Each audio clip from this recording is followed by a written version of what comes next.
that you're here. Thank you. Thank you for coming. Let me tell you what we're going to do. Brian and I are going to talk for maybe like 45, somewhere between 45 minutes and an hour. I'm going to ask him a bunch of questions. And then we're going to have a little break for hot chocolate and cookies. We're going to go outside for the break, okay? And then after that, we'll come back in here, and then you guys get to ask your questions. All right, so that's how this is going to go. We will be here until midnight. You do not need to stay until midnight. You can stay. This is not a class, okay? Just stay as long as you feel like staying. If you feel like staying for a bit and leaving and coming back, you can do that too, whatever you like.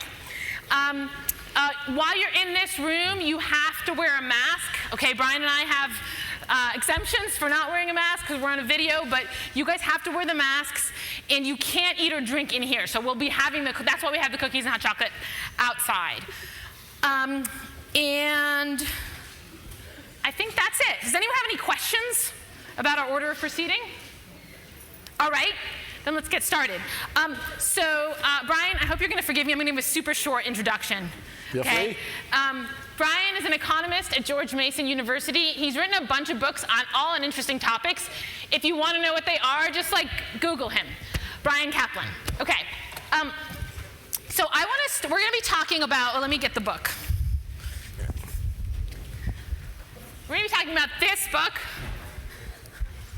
of Bryan's. And I have a lot of questions for him, but before I ask him the questions, I want you guys to have a sense of how extreme this book is. So I'm just going to say some stuff that's in your book. This is what I think you think, and then you tell me if I've got it right or if you want to add stuff. Okay. All right, here we go. So Bryan thinks education is hugely overrated. We should have way less of it. This is now a quote. Most of what schools teach has no value in the labor market. Students fail to learn most of what they're taught. Adults forget most of what they learn. He thinks a lot fewer students should go to college. There should be a lot less, maybe no, federal funding for education. Here's another quote. The cleanest approach is to discontinue classes that teach impractical material at taxpayer expense. There really is no need for K through 12 to teach history, social studies, art, music, or foreign language. All right. All right, you got some fans. All right, so I did not expect that. I'm not done, though. I'm not done. He thinks there should be a lot more vocational education, okay? Teaching young people to be plumbers, electricians, mechanics, and more child labor.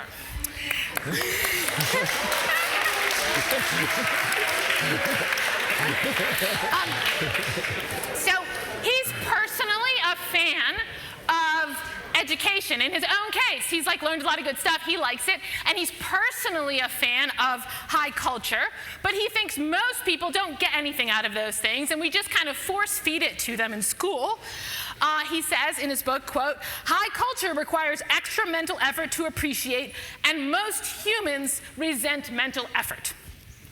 All right. So he wants to grant that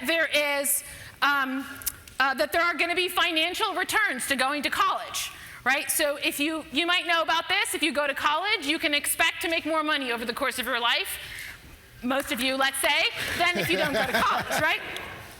But he thinks that those financial returns don't come because you learn so much and because we improve you. Those financial returns come because you are getting a chance to show that you were smart all along. And that's called signaling, right? So you are rewarded for revealing the pre-existing traits you had before even going to college. And so this is just college is like an arena for you to show that you're smart and also that you're a conformist, right? So that's why it's really important, not just that you get into college, right, but that you finish college. So there's something called a sheepskin effect, which is basically to say the diploma matters a lot, right? Getting almost all of a U Chicago education, but you didn't take the last quarter when I was an undergrad here, I did not fulfill the gym requirement. And I thought this was a joke. I didn't think they were seriously going to make me fulfill it. So it was like my senior year, third spring quarter, and my advisor was like, no, we're actually not going to let you graduate unless you take 3 quarters of gym in my final quarter. So all I did was gym at the end of my But like, why did I do that, right? Because I wanted to graduate. I wanted to get the degree, right? And if you think about, which do we really value? Do we value the education or the degree, right? Would you rather have the education without the degree or the degree without the education? And Bryan thinks the fact that that's even a question for most people is a sign that most people don't think of the benefit that they're getting is what they're learning. And let me give you one more quote, and then you can tell me stuff you want to add. Bryan says that, insofar as education is a signaling system, quote, it becomes an incinerator that burns society's money, time, and brains in a futile attempt to make everyone look special. All right. So that's, what do you want to add or correct? Almost all accurate. There was one part where where your language suggested that I was saying that 100% of the financial return from education comes from the signal, and in the book I actually say probably more like 80%. So I am happy to say that people are learning some useful job skills in college, probably especially the STEM people. However, I do think that a large majority of the gain is coming from getting the stamp on your forehead saying that you have completed this ordeal.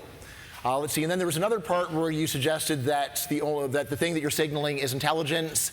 And I do specify in the book that that really doesn't fit, because if it were only intelligence, we could just take your SAT score and be done with it. So what I actually say in the book is that you're signaling a package of desirable traits. So you're signaling not just intelligence, you're signaling work ethic, and then you did mention conformity as well. And the key thing about this is that if it turns out that you have fantastic SAT scores but you didn't go to college, people don't think that you're smart but average in work ethic and conformity. People infer generally correctly that you're actually way below average in work ethic and conformity, because if you're that smart, it would have been really easy for you to go to college. So I call this locked-in syndrome, where it is very hard to actually break out of this equilibrium. And in particular, I've been arguing with colleagues for about 15 years about how online education is going to put us out of business. And my story there is that since one of the main things that we're signaling in education is conformity, if someone comes along and says, I have a radical, revolutionary new way to signal conformity, who will be first in line to go and do your radical, revolutionary way? Nonconformists. So I say there is a catch-22 here, which does help explain why the system is so damn stable. There is a painting from around the year 1200 of a classroom, and it looks almost exactly like this. Right, so just the fact that the system could go on barely change for 800 years, it's got to have some kind of special staying power. Most economists want to say it's because it's a great system, and I want to say no, it's more like, why do we keep using English spelling?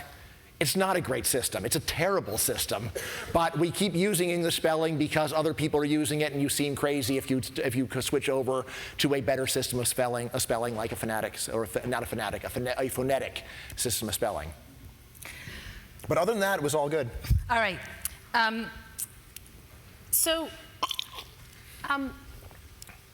do have a question. Is applause normal here? Is this? I don't.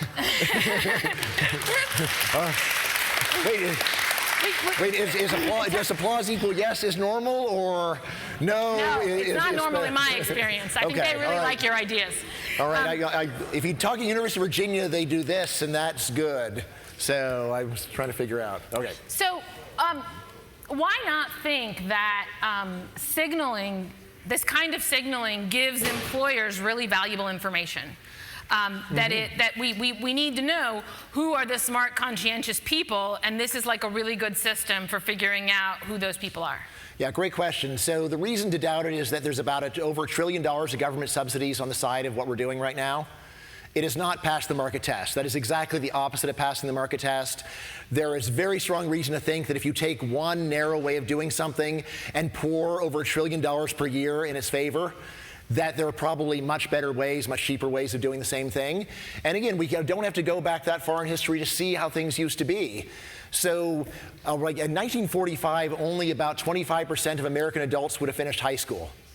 And back in those days, a high school degree meant something. You could become a manager with a high school degree. There were many elite jobs that you could get with a high school degree. If you're trying to go and make your case for why you're marriageable, I have a high school degree. Ooh, let me introduce you to my parents. That sounds great.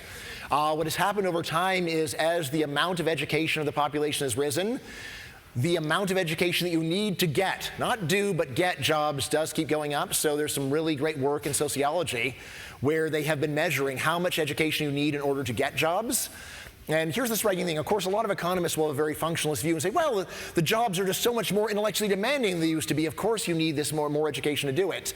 But what people are doing over in sociology is they're saying, well, let's look at one and the same job. Let's look at a job like being a waiter or a parking lot attendant. And you can see even for those jobs, the amount of education has risen a lot. And again, once again, what you get out of this research is it looks like about 80% of the rise in education has just been to increase the amount of education that you need to get the very same jobs that your parents and grandparents had with less. And only about 20% reflects a switch to more cognitively demanding jobs. So again, like sometimes I'll talk to economists and they'll say, look, the current system passes the market test. And I'll say that's like saying that football stadiums that receive $1 billion of government subsidies have passed the market test. No. You get $1 billion of subsidies, that is a strong sign you have failed the market test. The only way you're staying in business is with taxpayer support.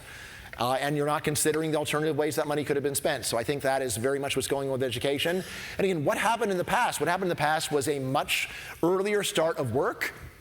And what I'll say is a much fairer system where you start off more at an entry level and then you get promoted internally based upon actual visible job performance rather than fancy credentials.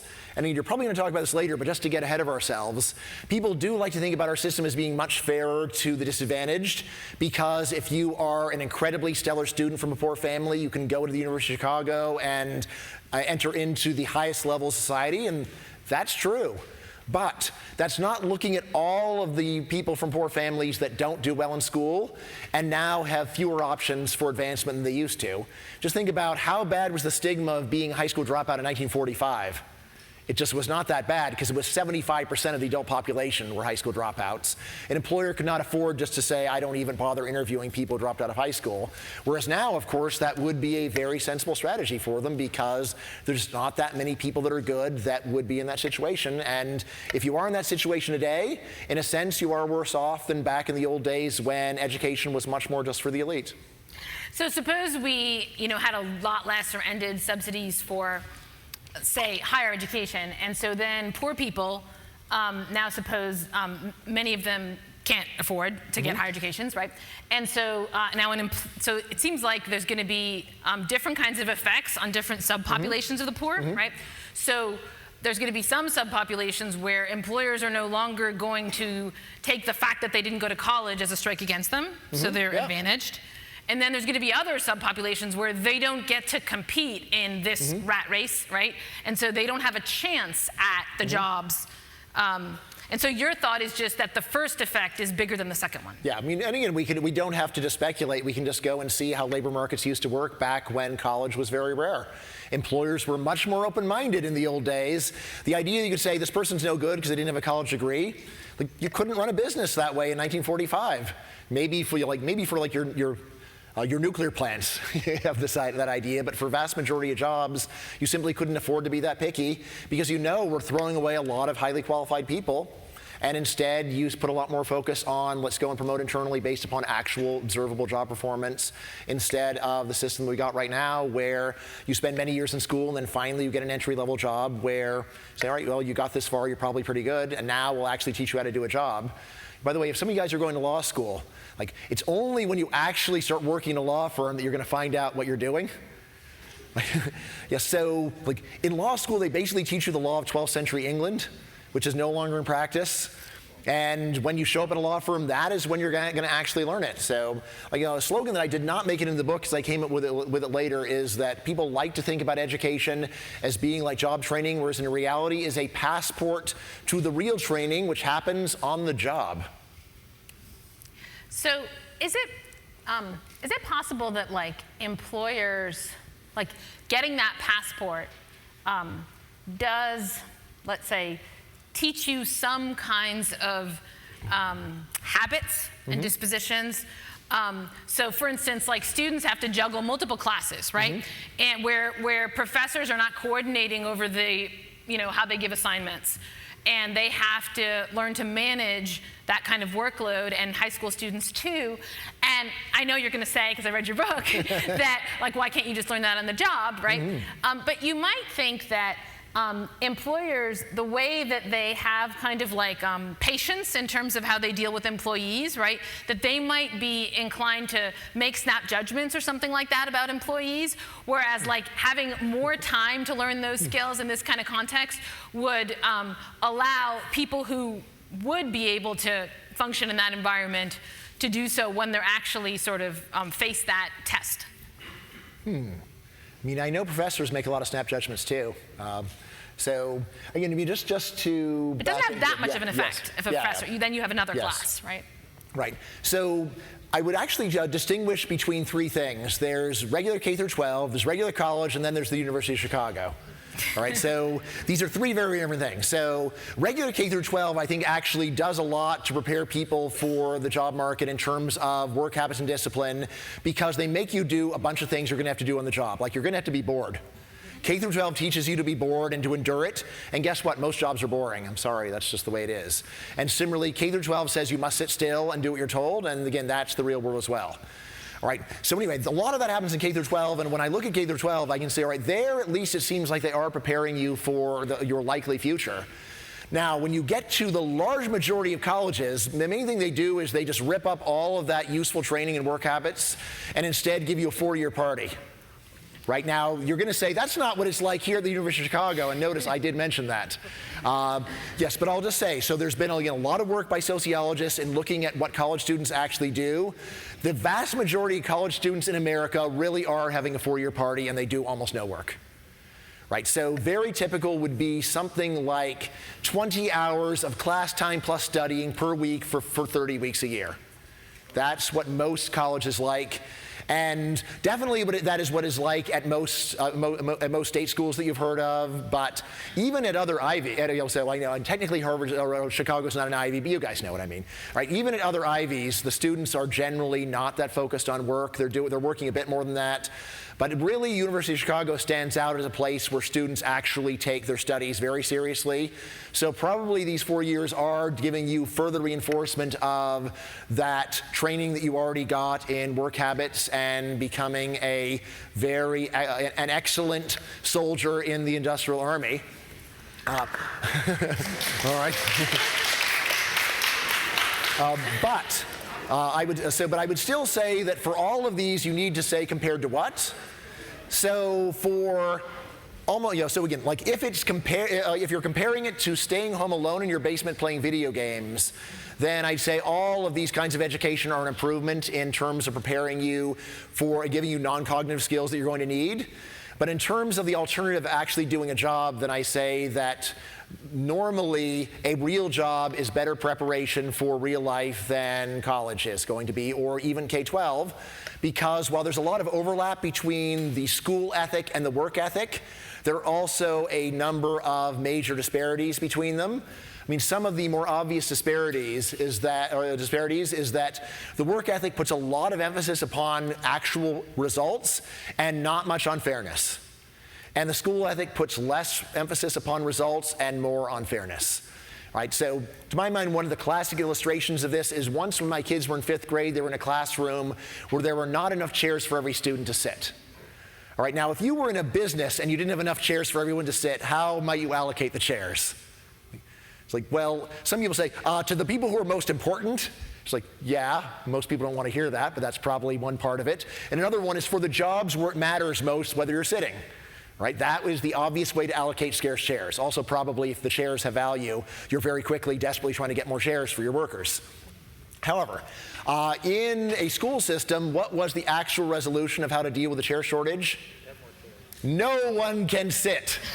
No one can sit, because that's the only thing that is fair.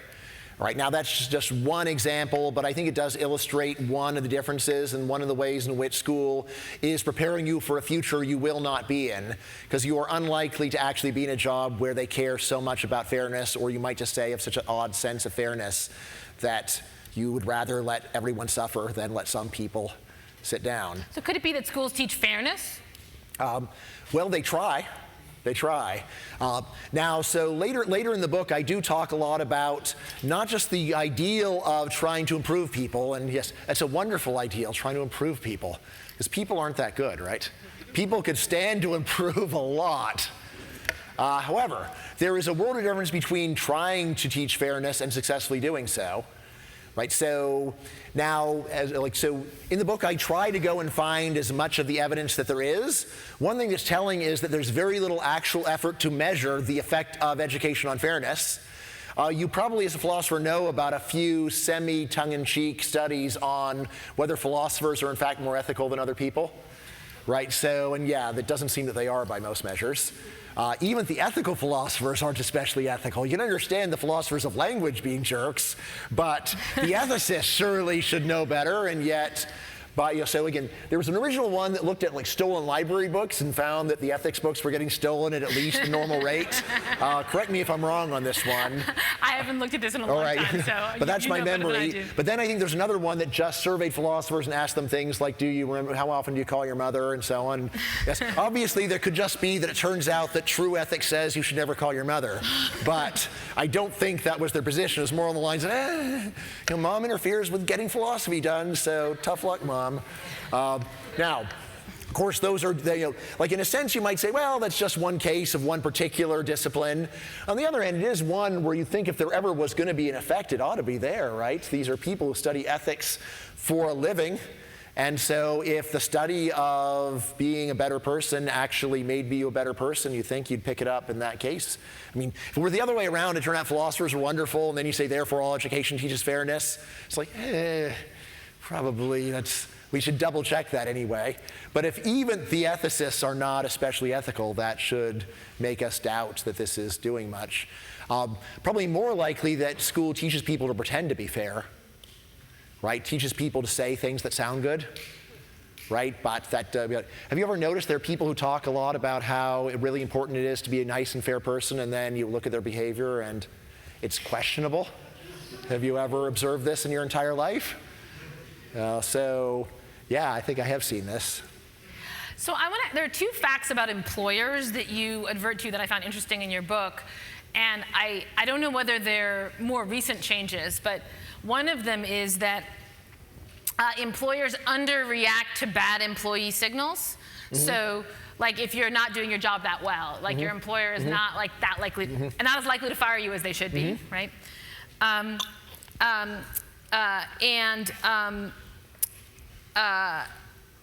So yeah, I mean, maybe it was just that actually. Let's just stick with that.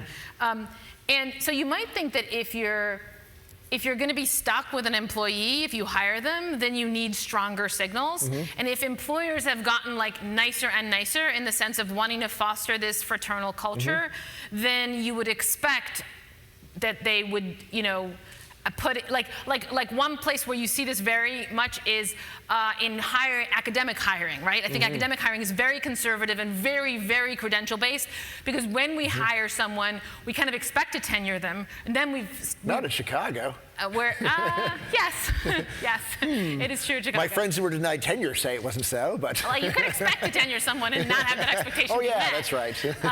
But if you're holding yourself to that standard. Maybe not an econ,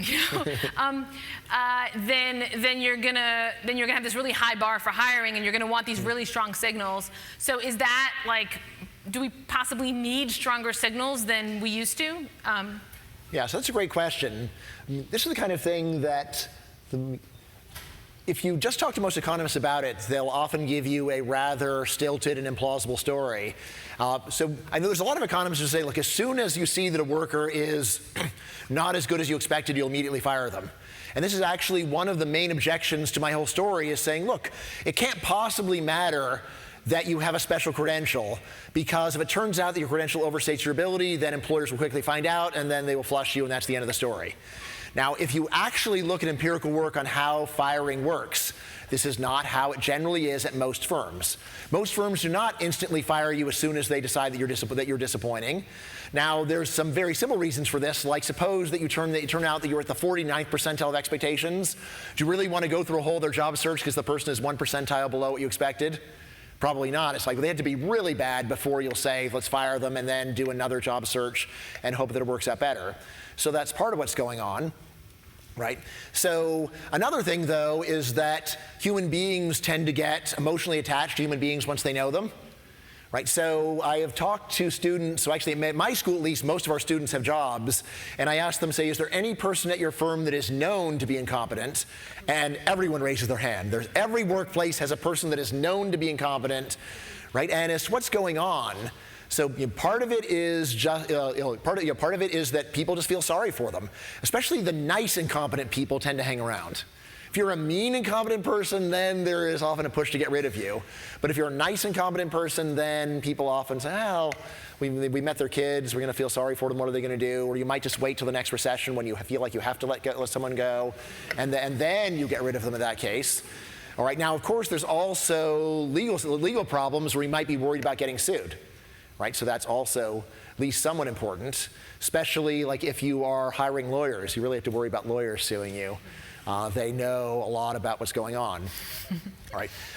Now, there's a lot of things to think about here. So one thing is, so most economists just want to say that it is solely due to the ability to sue employers. I mean, if you really did think that, then you would want to rethink, gee, maybe allowing people to sue their employers is leading to very conservative and credentialist hiring and is actually causing a bunch of new problems that people didn't anticipate. So that's one thing to think about. Now, another one you might say is just that the culture has changed. See, it's pretty hard to know how much of the change is due to a change in culture and how much of it is due to just a change in the legal difficulties of hiring people. So anyway, so again, it's possible that's what's going on, but I would say that the main thing that I do want to say here is that the reason why signals count for so much is precisely that people do not instantly fire people when they're disappointed. Now, there's one other thing going on, by the way, that is fairly closely related to legal problems with firing people. So there is something called the termination community. The termination community, these are the community of people who talk about the best ways to fire people. Right? And they have journals and conferences all about how to fire other people. Right? So you might have seen the George Clooney movie Up in the Air. Right? So anyway, it's a pretty good movie. Like, his job doesn't literally exist, but close enough. Right? But anyway, let's see. So one of the interesting terms that the dehiring, or rather the termination community has come up with is dehiring. See, don't fire employees, dehire them. Now, this might seem like a euphemism, but it's different. So firing is when you say, you suck, you're fired. Dehiring is when you bring someone in and say, you're so wonderful, you're so great, but you're not a good match with this particular firm. You have 3 months to find another firm. And during this time, we're going to support you as much as we possibly can. And if anyone ever calls and asks if you're a good worker, the answer will, of course, be totally, you're great. And we're also not going to give you any work at all during this time, so you'll have plenty of time to find another job. Okay? And if you get the subtext, yes, you've got 3 months to find another job, and then they will do the worst thing. But essentially, they are conspiring with you to defraud your next employer. That's the idea. Now, in an environment like this, it is really possible for credentials that overstate your accomplishments to have lasting value, because you can use that to go and get a good job, and then eventually they figure out that you're very disappointing. They hope that it's going to work out well for a while, and eventually they give up hope, and then they conspire to defraud your next employer. And then you can go and meet their families and introduce your kids to their kids to the point where they feel sorry for you again, and then you can repeat the process. Now, this is not saying that on average, eventually there will not be any kind of a reckoning, but it does mean that the value of a fake Harvard diploma really could go on for a very long time. Now, again, as to how much of this system is functional, again, I tend to doubt very much this is a functional system on multiple levels. One, again, is the enormous amount of government money on the side of the status quo. So when you have some startup where they say we're going to use artificial intelligence to try to find good uncredentialed employees, that is not getting any of that government money. That is a totally different system, and you have to compete with an ultra-subsidized system in order to succeed. right? And also you have to overcome this conformity signaling. What kind of a person would go and try to get hired in this alternate way? By the way, this probably doesn't apply much to you here, but I will say that you are now in the tightest job market of the last 50 years, probably the last 80 years. So if you are really tempted to try to skip some education and just go fast forward to the job you really want, you have never had a better chance to do it, and you never will.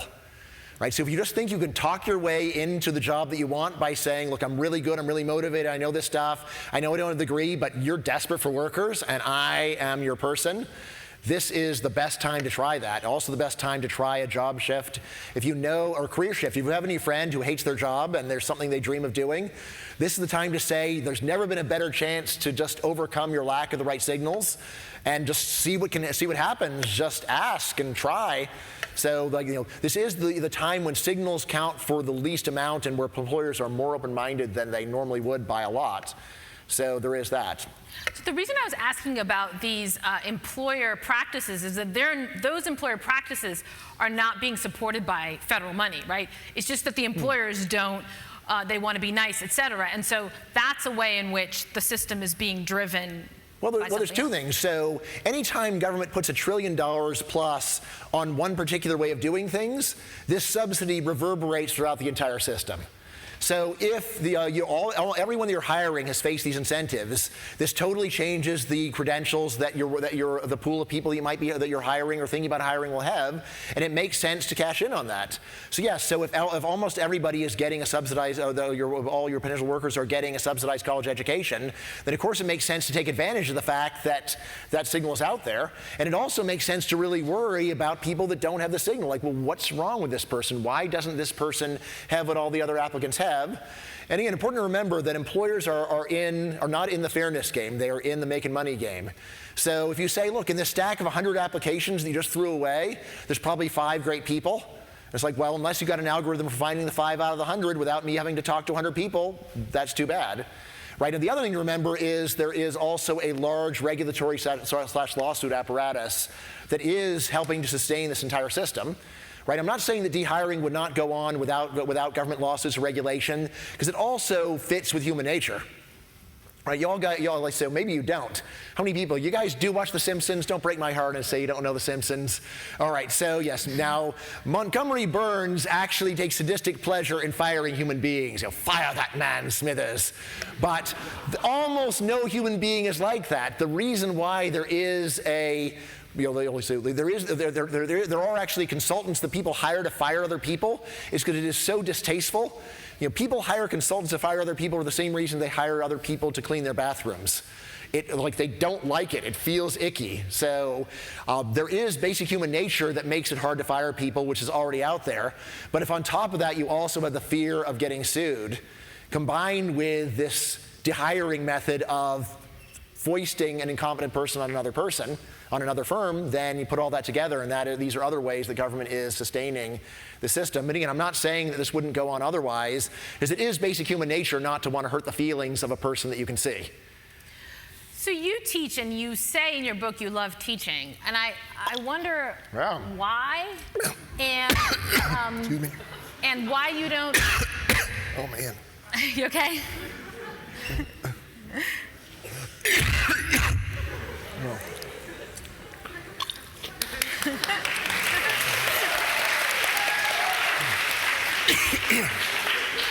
You all right? Okay.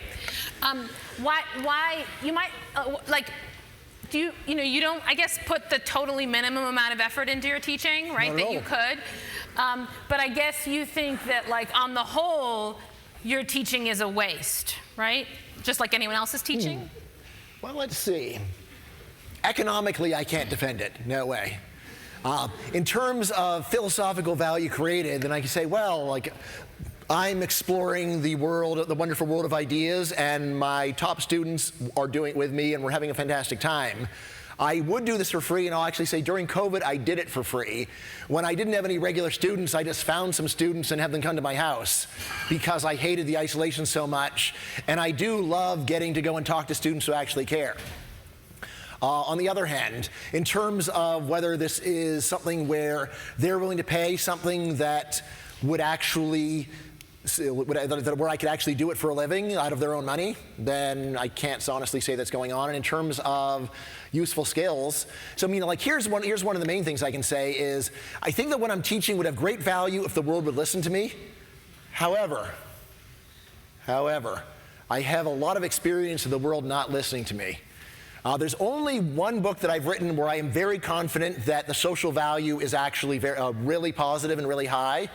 So this is my book, Selfish Reasons to Have More Kids.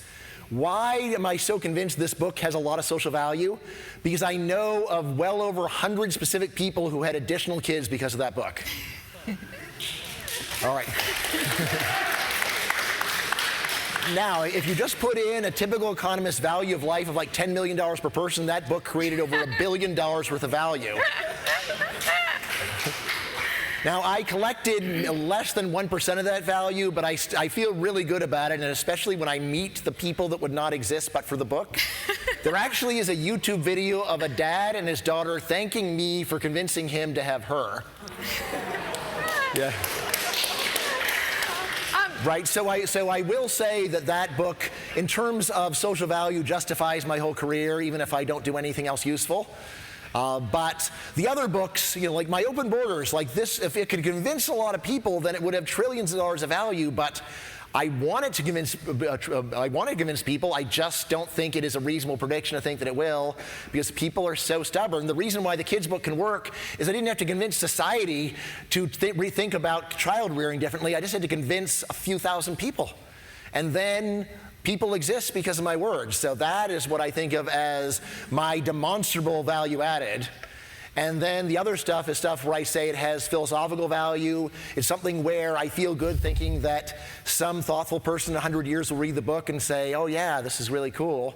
Just as sometimes I'll find a book from 100 years ago and say, oh wow, this guy knew where it was at, man. This guy's awesome. But who else on earth cares about that guy from 100 years ago but me? Sad, but true. So, you talk a lot in your book about sort of wishful thinking as underlying a lot of educational reasoning. And so do you feel like the same thing underlies your books in the sense that it wouldn't be reasonable for you to think that you could persuade anyone or change this incredibly entrenched system? Well, let's see. I mean, I probably would be more productive if I were deluded about how persuasive I was. Because it would be real. Like if every time I was writing something like, oh my God, the whole world's going to change, but at least upon this, then that would be highly motivating. Like if every time I could either sleep or get 1 billion people to do something different, yeah, I think I can give up some sleep. However, in terms of what's really going on, I don't think I have any illusions about my own persuasiveness. I get a lot of emotional satisfaction out of just talking to one person who's happy. I mean, again, from my point of view as a teacher, the difference between being in a class with 1 enthusiastic student and 30 enthusiastic students is not that big. Right? The one student, going from 0 to 1 is fantastic. I have not yet been sentenced to teach a class with 0 enthusiastic students. There's always been at least 1, and as long as at least 1, then I feel good about what I'm doing and I'm happy doing it. In terms of the value of writing a book, I mean, they're honestly just getting to chances to do things like this. Very motivating. It's super fun. And if you say, yeah, but you only talk to 0.0001% of the human race and nobody else cares, it's like, yeah, but I talked to a couple hundred incredible people at the University of Chicago who did care. So that's more than enough to get me out of bed in the morning. Like now during COVID, that's like the one time where I was like, oh man, why am I even doing this? Right? Because like, you would say, well, there's people on the internet that that are talking to. Yeah, but they're not very fun. Like a person on the internet does not compare to your faces, even though I can't see your smiles. I can see, well, the applause. Yeah, that's great. That was totally worth coming out here for. Yeah, thank you guys. I wonder if the mask thing is causing more applause because they can sense that they can't communicate through facial expression. It's tempting, except every other COVID audience I've talked to has been almost completely lethargic. Right, so you're the first COVID audience I ever talked to where there was noise. So normally the COVID audiences, and I've done a bunch of live audiences during COVID where you could hear a pin drop, because the masks actually seemed to create such a barrier between people. Actually, all of those were also socially distanced, so maybe I was blaming the masks for the social distancing, which is actually what makes people feel alienated from other people around them.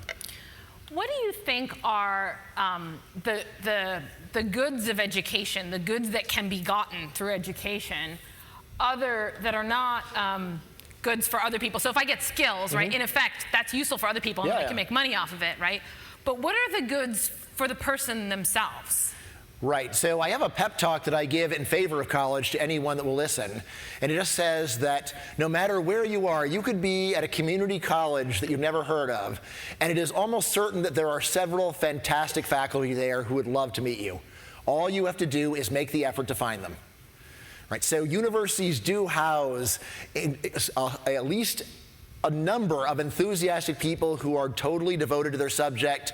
They love it, and they will share it for free with anyone who's curious about it. So to me, if you are the kind of person like me who loves talking about ideas, who is curious about the world, then I'll say, like, at any university, no matter how humble, there are some extremely learned and motivated people, and you just have to locate them. So, and of course, the University of Chicago, it's a lot better than that. So I'm not going to say half of the faculty fit this description. You also probably encounter some faculty who seem like you're just an interruption of their lives. You found any of these people? Yeah. So, yeah, let's see. But on the other hand, I also say that right now at the University of Chicago, even here, there are a large number of faculty who are bored and lonely, and they want you to become their friend. They just don't know it yet. And that is a great experience for anyone that actually wants to take advantage of it. Something that really struck me, Richard Pipes, maybe the greatest historian of Russia of the 20th century. I met him before he died, and he said, "Bryan, I have no one to talk about history with at Harvard." I'm like, holy moly, like, he's all alone at Harvard, like, closed doors, no one cares. Like, oh my God, like, you could be Richard Pipes and still you feel totally alone. And I'm like, if I was there at Harvard, I would have been hanging out with Richard Pipes all the time. It's like, come on, Richard, let's get lunch. There's no reason to be lonely. I would love to talk to you. And I bet there's a bunch of people who feel the same way right here. Now, as to why they're not solving their own problem, they don't have initiative. Like, you've got to, if you take initiative, you can get an incredible amount out of your education. So my own kids, I say, look, like, go through the list of faculty and just find anyone where there's a 5% chance that you might enjoy talking to them, and talk to everyone who's over that 5% threshold, and just see what happens. Right? And honestly, like, I do this all the time. Like, anytime I hear about any professor's work I like, I invite them to lunch. Right? And like, a lot of times they don't write back, but then I've made a ton of friends this way. Right? So, like, why I like being in a university compared to almost any other job is, yes, 90% of people are faculty at my school are really boring, and they are not really curious about ideas. And like, it is odd. Like, how do you get this way? How can you start off wanting to be the world's greatest linguist and end up talking about golfing all the time? But there's a lot of people like that, but that's not important. What's important is, look, 10% of hundreds of faculty is a large number of people that are fascinating, and you could go and meet them and become their friends. And at most jobs, you wouldn't have anything like that. So students can take advantage of it, and I encourage students to take advantage of it. So there's that. Of course, there are a few places at the very top where amazing things are happening for society. So STEM in particular, there are a few schools, Chicago obviously among them, where world-shaking stuff in STEM is happening. Right? That's not most schools, though. Not most schools. Overwhelming majority of amazing stuff is happening at a small number of schools. And then outside of STEM, of course, there are many departments where it's hard to see what they are producing that is of value to the greater society or even to each other. Right? So, the amount of citations, the typical things, even like Chicago professors in the humanities, number of cites that a lot of their papers are getting, it just means like almost no one even cares to read it. Right? Although, what's most striking to me is when researchers themselves publish a paper and then never talk about it again. It's fairly telling about their own assessment of the value of their work. Right? There is some idea among economists that if what I do is valuable, then it will sell itself. And it's like how naive could you possibly be to think that good stuff sells itself? You've got to go and sell your work. So that is going on. But I think a lot of it is just that most professors are actually very careerist. They're just racking up lines on their CV. And then as to whether anyone reads about it or gets any value out of it, most professors do not care. So Agnes, obviously, more than the exception that proves the rule. Such an enormous exception that it's hard to keep believing the rule after you look at what she's doing, but it's still a rule. So I don't actually think I'm an exception. The way you describe, and by the way, this is going to be my last question, and so maybe we'll talk for 5 more minutes, and then we'll do our we'll go out for our hot chocolate and cookies. But so the way you describe people is well, there's the curious kind who are into ideas and who they would just pick up on resources. There's all this stuff online that you could just pick up on, right? And then the curious type, the rare curious type of person, there are all these resources out there that you could just harvest, right? But then most slobs, just don't want to put in the mental effort. Philistines. Philistines is a good word, yeah. So, I would say that I mostly wanted my teachers to love me is my main motivation in a lot of my early years of school. And I wanted to be thought well of. These were really important motivations to me. Let me ask, raise your hand if you had, during your high school career, elementary school career, raise your hand if there was some teacher who was inspiring to you. Okay, so that's a lot of people have had an inspiring teacher. What is an inspiring teacher? Well, the idea is maybe I wouldn't be where I am if it weren't for my inspiring teachers. That is, I don't just have some kind of inner curious nature, right? That you just it just kind of sets itself going and you feed it the internet and it will just want more and more ideas. I feel I had to be turned towards the light by my good teachers that I was fortunate enough to have, and I think that a lot of students feel that way, that it's only going to be in the right context that they're going to want to pursue ideas, read the Iliad, all this kind of hard stuff that we do. It's hard even for those of us who love it. It's still hard. And so, as I understand it, this sort of idealistic idea is well, if we had more of that, then more people would have this experience that maybe many people don't have with all these hands raised. Yeah, so there's two things to remember. So one is, this is the University of Chicago. You guys are ultra self-selected to be inspirable by intellectual things. Right now, if you just think about your classmates, how many classmates can you remember who you could go and tell them about the ideas that were fascinating to you and they just looked at you like you were crazy or just falling asleep practically? Yes, this is a very, so you might be saying, this person is so fascinating, this book is so great, and Right now, when I was young, I had the idea if I could only say the right words, I can inspire anyone. And at this point, I realized that's just wrong. I started out in my own family. I could get my dad inspired by ideas. And at this point, there is no combination of words that one could say to my dad that would change his mind. Because what my dad likes is restoring antique cars and watching David Letterman, and that's it. Nothing else could ever really interest him. And my dad is much more, my dad is not dumb. He's a PhD in engineering from UCLA. But he has zero intellectual curiosity about anything that he cannot actually rebuild into an engine or something like that. And there are so many more people like him. Right? So here's the way I would think about it. If we could take Agnes and just make her teach a randomly selected class of students and just see how appreciative they were of her, I think we could actually find a few students that would be inspired if you did, an 800-person seminar, or 800-person lecture class. But we could get someone as fascinating as Agnes, and we could still get 780 people just saying, oh, it's so boring, who cares? Or, of course, often what you see in most colleges is actions speak louder than words. They don't even come to class. Now, how's attendance at Chicago? High?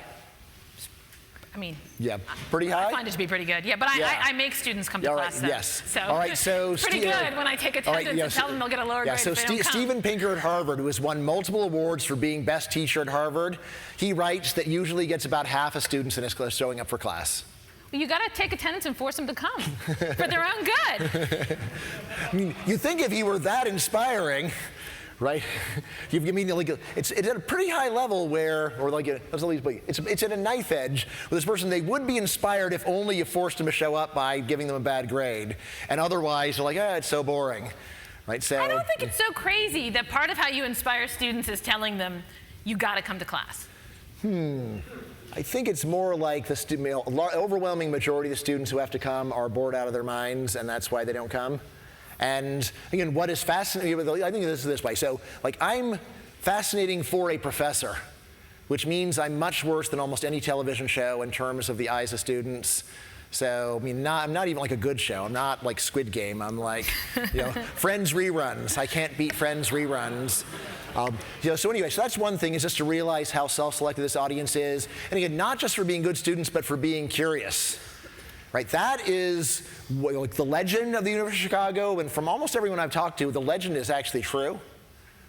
Right? Whereas if you actually go and talk to people about what Harvard is like, right? So many of you might have been rejected from Harvard, but that was better. It was good you were rejected, because you would have gone to the wrong place, because this is much better than Harvard in terms of,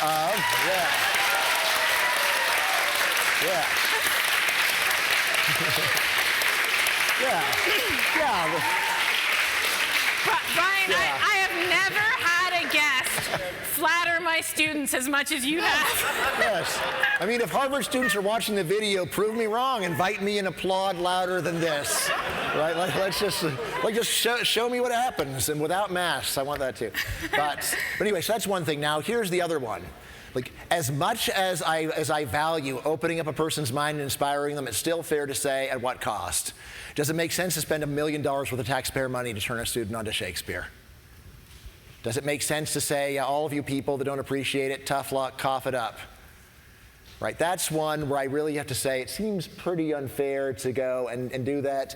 If you could say that like it only costs like $100 to turn a person onto Shakespeare for life, all right, maybe. But still, I'm enough of an economist to say we really should look not just at whether it ever works. We should look at the cost-benefit ratio before we start spending taxpayer money, especially, I've heard we've got some effective altruists in the house. Yeah, so, yeah. So, like, you could be spending that money on malaria nets, so think about that. So, yeah, Shakespeare's great and all, but malaria nets, better use of money, even so. All right, we're going to take a break. So just head out the doors. When you head out, you can eat your cookies and hot chocolate outside if it's not raining. But if you eat them in the hallways, be a little distance from each other. And then we'll come back in a little bit. Let me explain how the Q&A is going to work. So you see the microphone here at the front, okay? I'm not gonna call on you like with raising hands. That's how we usually do Night Owls. But this is partly because we're recording this, and we want your questions to be able to be heard on the audio. We're just gonna have you come up and ask a question. And I would, unlike at the airplane, it's okay to form a line. So just if you have a question, come up. I don't know how many questions we'll get through, so consider coming up early, because everyone who asks a question gets a Night Owls t-shirt, okay? Yeah. So, look how nice they are. Designed by my son, in fact. My 17-year-old did the Can I get design. one? Sorry? Can I get one? Of course. Yeah. You can have ones for your kids, too, if you want. All right. Do we have good sizes? They're different sizes, yes. All right. So just after you ask your question, go to Olive and tell her what size you want. I think we have small, medium, large, and maybe, do we have an extra large too? I think that's what we have. The extra large is really, really big. So, and you'll just have to guess, okay, about your size. Okay, so who's going to be brave enough to come up and ask the first question? All right! Woo! Okay, guys, don't all smush into each other. God, Move back. Oh my God, I gotta take a photo of that. Right. Guys, step back, step back. Give each other a little space, okay? Step back, back, back. I don't want someone to trip. Oh my God. Oh. Okay, hold on. This is one of the most awesome things that's ever happened at Night Owls. Oh, yeah. All right. So by the way, before you ask the first question, Guys, quiet down. Brian's trying to talk. Quiet. Yes. So before you ask the first question, I'm just astounded by the return rate here. It looks like we're like almost 100% of people coming back after break. I have done events like this at other schools. Usually it's more like 20%. So like an 80% Chicago effect. Pretty cool. All right, and we're going to try to give like pretty fast answers because there are a lot of you on this line. All right, let's go. Cool. All right. So given that most colleges are degree factories as it is, and now we're all in Zoom classes, which is even less engaging than in person, so suppose those skills that are signals to employers are now maybe less developed, what are some of those consequences in employment for these signals? Yeah, that's a great question. So here's the thing is right now we're also in a historically unprecedented economy in terms of like enormous supply constraints and pretty out of control demand as well. So very temporarily it looks like this is an amazing opportunity actually to weasel out of a lot of education if you want to. However, in terms of the long run effects, my prediction is that this is just going to be a blip, and the fact that people learned a lot less in Zoom school will barely even matter, because it was, remember the conformity signaling? The normal thing during COVID was just to stay in Zoom school, and therefore I think that as long as you end up with a normal degree, there will be almost no effect on your career at all. The only one you might be worried about is if you're in a STEM field, and then maybe you'll have some skill deficits. Well, even there, probably large majority of the skills you'd learn on the job anyway. I know my dad has a PhD in engineering, and he said like he learned a lot of theory in grad school, and then actually got on the job and learned how to really do it. So yeah, I think you're going to be just fine, actually. Thank you. Sure. All right. So you spoke about having kids or inducing people to have kids indirectly through your book, which reminded me about this paper by Magne Mogstad and some authors in the NBER this past April, which basically said that universities and schools function as dating markets for people to meet each other. So I was thinking, like, have you considered any positive equilibrium effects of having the stupid stuff in schools to induce kids to go to school so they can have larger families for the economy? Yeah, so that's a fantastic question, and there's like 7 different research literatures that are relevant, so let me just try to remember all of them. So there is a big literature on why it is that fertility has fallen so much in richer countries, and the main answer seems to be that controlling for a lot of other things, education is highly reducing of fertility. All right, now as to why that would be is a fascinating question. Right, so like so one possibility is actually there's a lot of talk about the teachers try to go and tell people that there's other things that are much more worth doing than having kids. That's a possibility. Another one is you get a very different peer group. But in any case, so at least almost all the evidence out there says that the longer people go to school, the fewer kids they tend to have for whatever reason, and probably is actually causal, and is not. And actually, this is the striking thing: is that you can generally see that richer people, first of all, richer countries have fewer kids. Second of all, richer people have fewer kids. But if you do the statistical race between education and income, it looks like actually education does more than 100% of the work. So what it means is that actually the highest fertility people are rich people with little education, such as plumbers. Right, so people with high income but low education seem to have the highest fertility. On the other hand, the lowest fertility people are people with low income but a lot of education, such as philosophy professors, or maybe actually not philosophy professors, failed philosophy professors who are then not doing the job that they want to do. You may know some of these people. In terms of this dating market function, I would say there's a lot of evidence for that, but you do need to think about what's the alternative. So if people were starting work at a much earlier age, then work would serve a very similar function.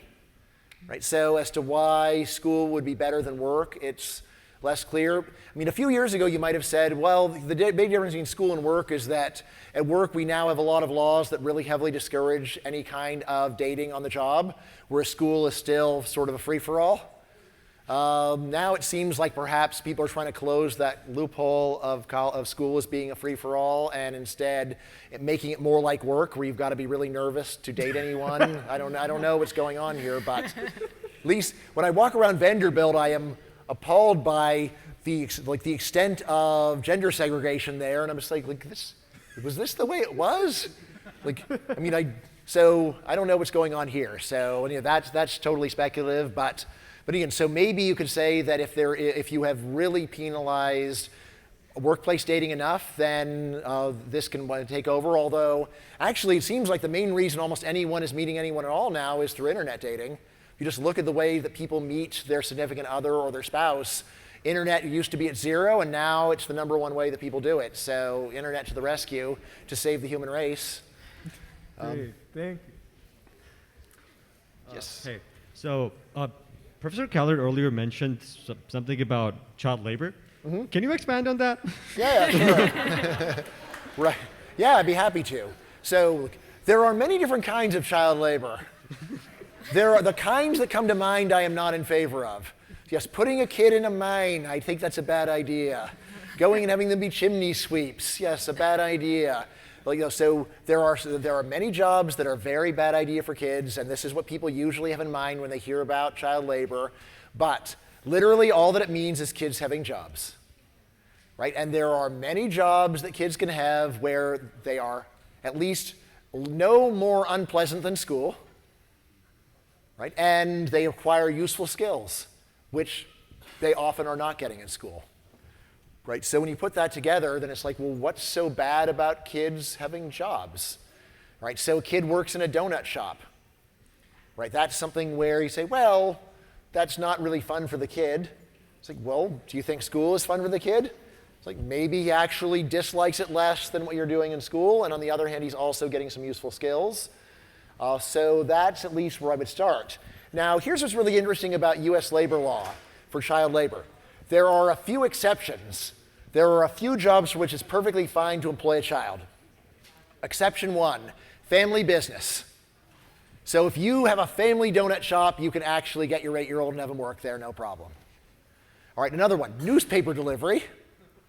All right, so why is that a good job for kids? Well, we have some movies from the 1930s where it was going on, and like shows from the 50s, so that's a great job for kids to have them ride bikes in traffic.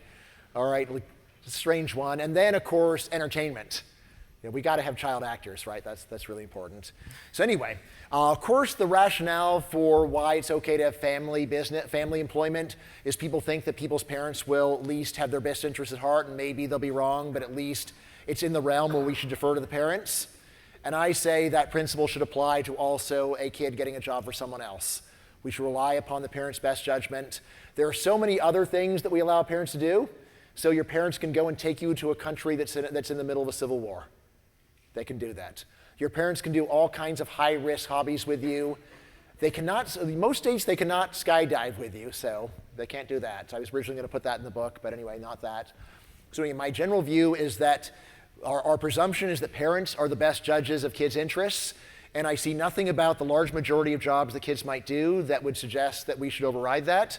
And most of the objections about kids doing these jobs would apply just as well to school or more so. Right? So I don't see why people have this attitude. Instead, I'd say, look, child labor is a way for kids to acquire useful skills. Right? And of course, and now some kids aren't going to want to do it, but there's other kids that would actually prefer it to school, and why the law should say that they can't do it. So that's my main take on child labor.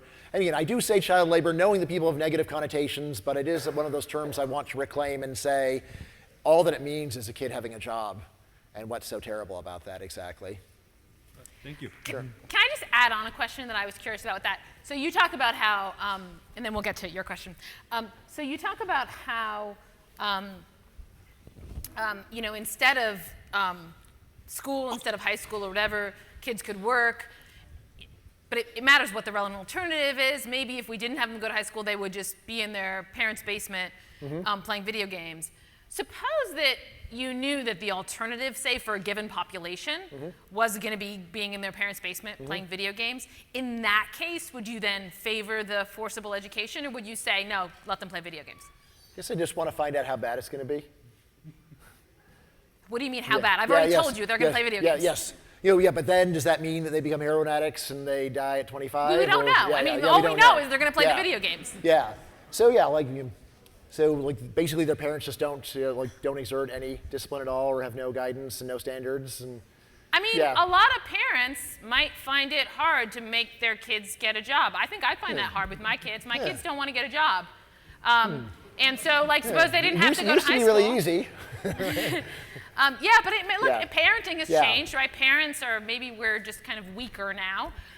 So if that were the relevant alternative, and we don't know what the effects are going to be, right? Well, I mean, of course, there's plenty. Well, I mean, as a social scientist, you can say, well, what happens if we don't make a 19-year-old go and do anything? Right. And what's the, so that at least gives us some idea. I think what I would say is in terms of the utilitarian case, then it's plausible that making them go to school is better than staying at home, but that's not good enough for me, and I would still just say that's up to their parents. If their parents want to go and support them to be bums, that's up to them. Although I would not do it myself, right? And I would discourage others from doing it, but I wouldn't go any further than that. Go ahead. A few weeks ago, your colleague, Professor Hansen, came to Chicago to give a talk on elites to the ACX meetup group here. Mm-hmm. Does your thesis vary dramatically between elite and non-elite populations? I don't think so. I mean, again, of course, we could go and define the elite as being the most curious people in the world, and then you're the ultra-elite, and then it works. But in terms of what we normally socially define as elite, is just people that would be classified as being at a high level of the social hierarchy, then I would say actually we see enormous levels of educational signaling like the highest levels. In terms of the practicality of what people learn at the top schools versus at, say, community college, it's not clear that the ratio of what they're doing is, the practical fraction is higher. So obviously people at more elite places spend a larger fraction of their lives doing education and spending time doing things that aren't practical. But yeah, I mean, so again, the main thing, I do think that probably STEM, the higher fraction of that is actually learning useful skills. Although the main time that I start to doubt that is whenever I talk to people in STEM and find out what they're doing. And then, so again, and then they, so I've talked to people in CS and they say, well, yeah, we have to spend a lot of time doing CS theory. And it's like, what's that? It's what you don't need to know as a programmer. It's like, oh, okay, well, that doesn't sound so good, but yeah, but I would think that actually, in a sense, a lot more of this is going on at the elite level. So in that, I guess you would say the difference is that elites are probably doing more signaling, and non-elites are more likely to actually get their hands dirty and start learning by doing it at an earlier time in their lives. Thank you. Sure. So when you touch on creating more like trade-based jobs, I'm thinking like HVAC technicians, all that. You see some kind of similar concept already in Germany. Yeah. Given the tendency of people within certain professions to marry within their professions, like doctors marry doctors, university profs marry university profs, and it's highly likely that they raise children that are going to be university profs or doctors. Do you see, with lowering like the social barrier to entry for more trade-based jobs, do you see a kind of social caste system, or not, a kind of job caste system originating, and is society going to become like an ant colony? Everybody has a role, we all do that. Yeah, so that's a great question. Again, the important thing to understand when you look at Germany, or I like Switzerland actually better, and the US, is they basically have no underclass there. Right? It's a shocking thing to realize, but in Germany or Switzerland, people that would end up in jail here are skilled workers. And then when people worry about that we would have a caste system if we were like them, it's like, look, it's much better to have a caste of skilled workers be at the bottom of your society, so-called, than to have a caste of people that spend a lot of time in jail, which is a really bad system that we have in the US. I think it'd be very hard to go and compare the two ones and say the US is better, because we make an effort to get people to get people from poor families to go and do something else. But then the actual result is what we have: very high rates of incarceration, very high rates of criminality. So yeah, I would say that those systems are actually better in terms of keeping people from being at the really bad level where you actually are both violent and separated from society. So yeah, anything you can get rid of that, I would say, is giving you a much more functional society than what we've got right now. In terms of, would this give us more of a caste society than we have? So no, it would give us a different one. So right now we have a very education-based caste system, right? And in my book I actually go over how segregated is American marriage by education level. It is very strong. The odds that someone who has finished a bachelor's degree will marry someone who did not finish a bachelor's degree in the US is very low now. And we can still have someone with a graduate degree marry someone who merely has a bachelor's degree. That's okay for the present, but that might even go away. Right, so we already have an extremely divided society.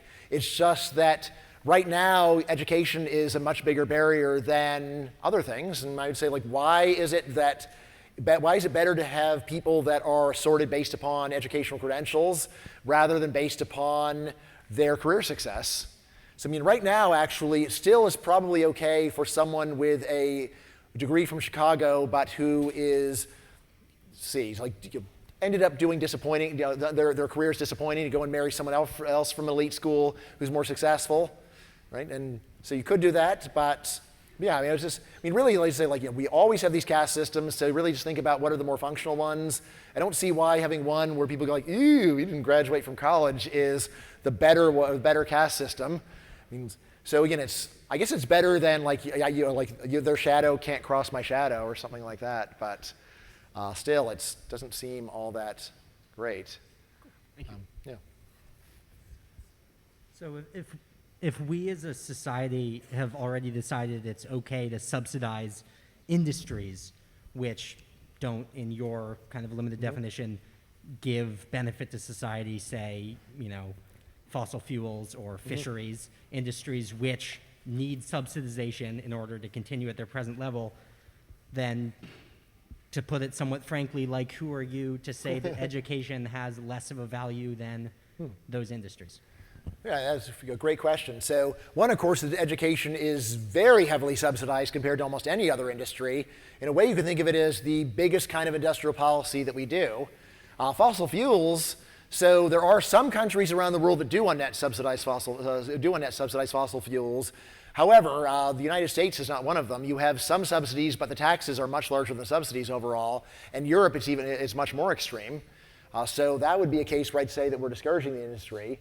In terms of other industries that we subsidize, of course, you might think of the whole military-industrial complex as one that's heavily subsidized. That's one where you really do have to go fairly far afield in terms of what actually is good military policy and so on. I will agree with the standard economist view that you would basically have no military without government funding for it. For education, on the other hand, there is actually a lot of private demand, and for job training, even more.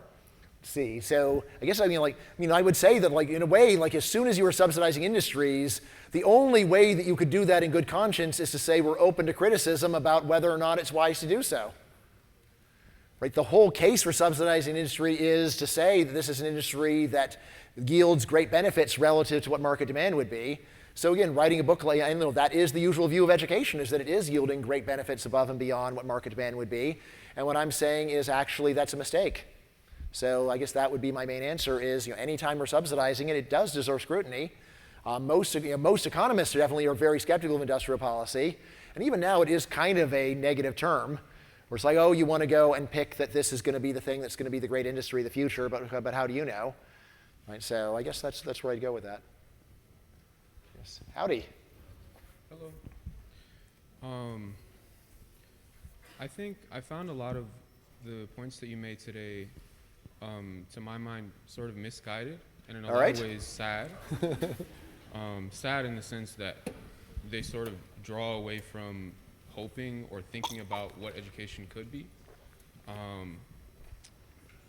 It seems like you've sort of accepted the logic of the market to such an extent that certain things that seem to me to be obvious, maybe not to everybody, sort of get thrown away. For example, the idea that humanities and art and music don't produce expected value, and they don't train us into sort of workers who would be contributing as much as we could, to see that as a problem with humanities and literature and art, as opposed to a problem with the market system. I guess I don't have a particular question, it's just sort of a confusion.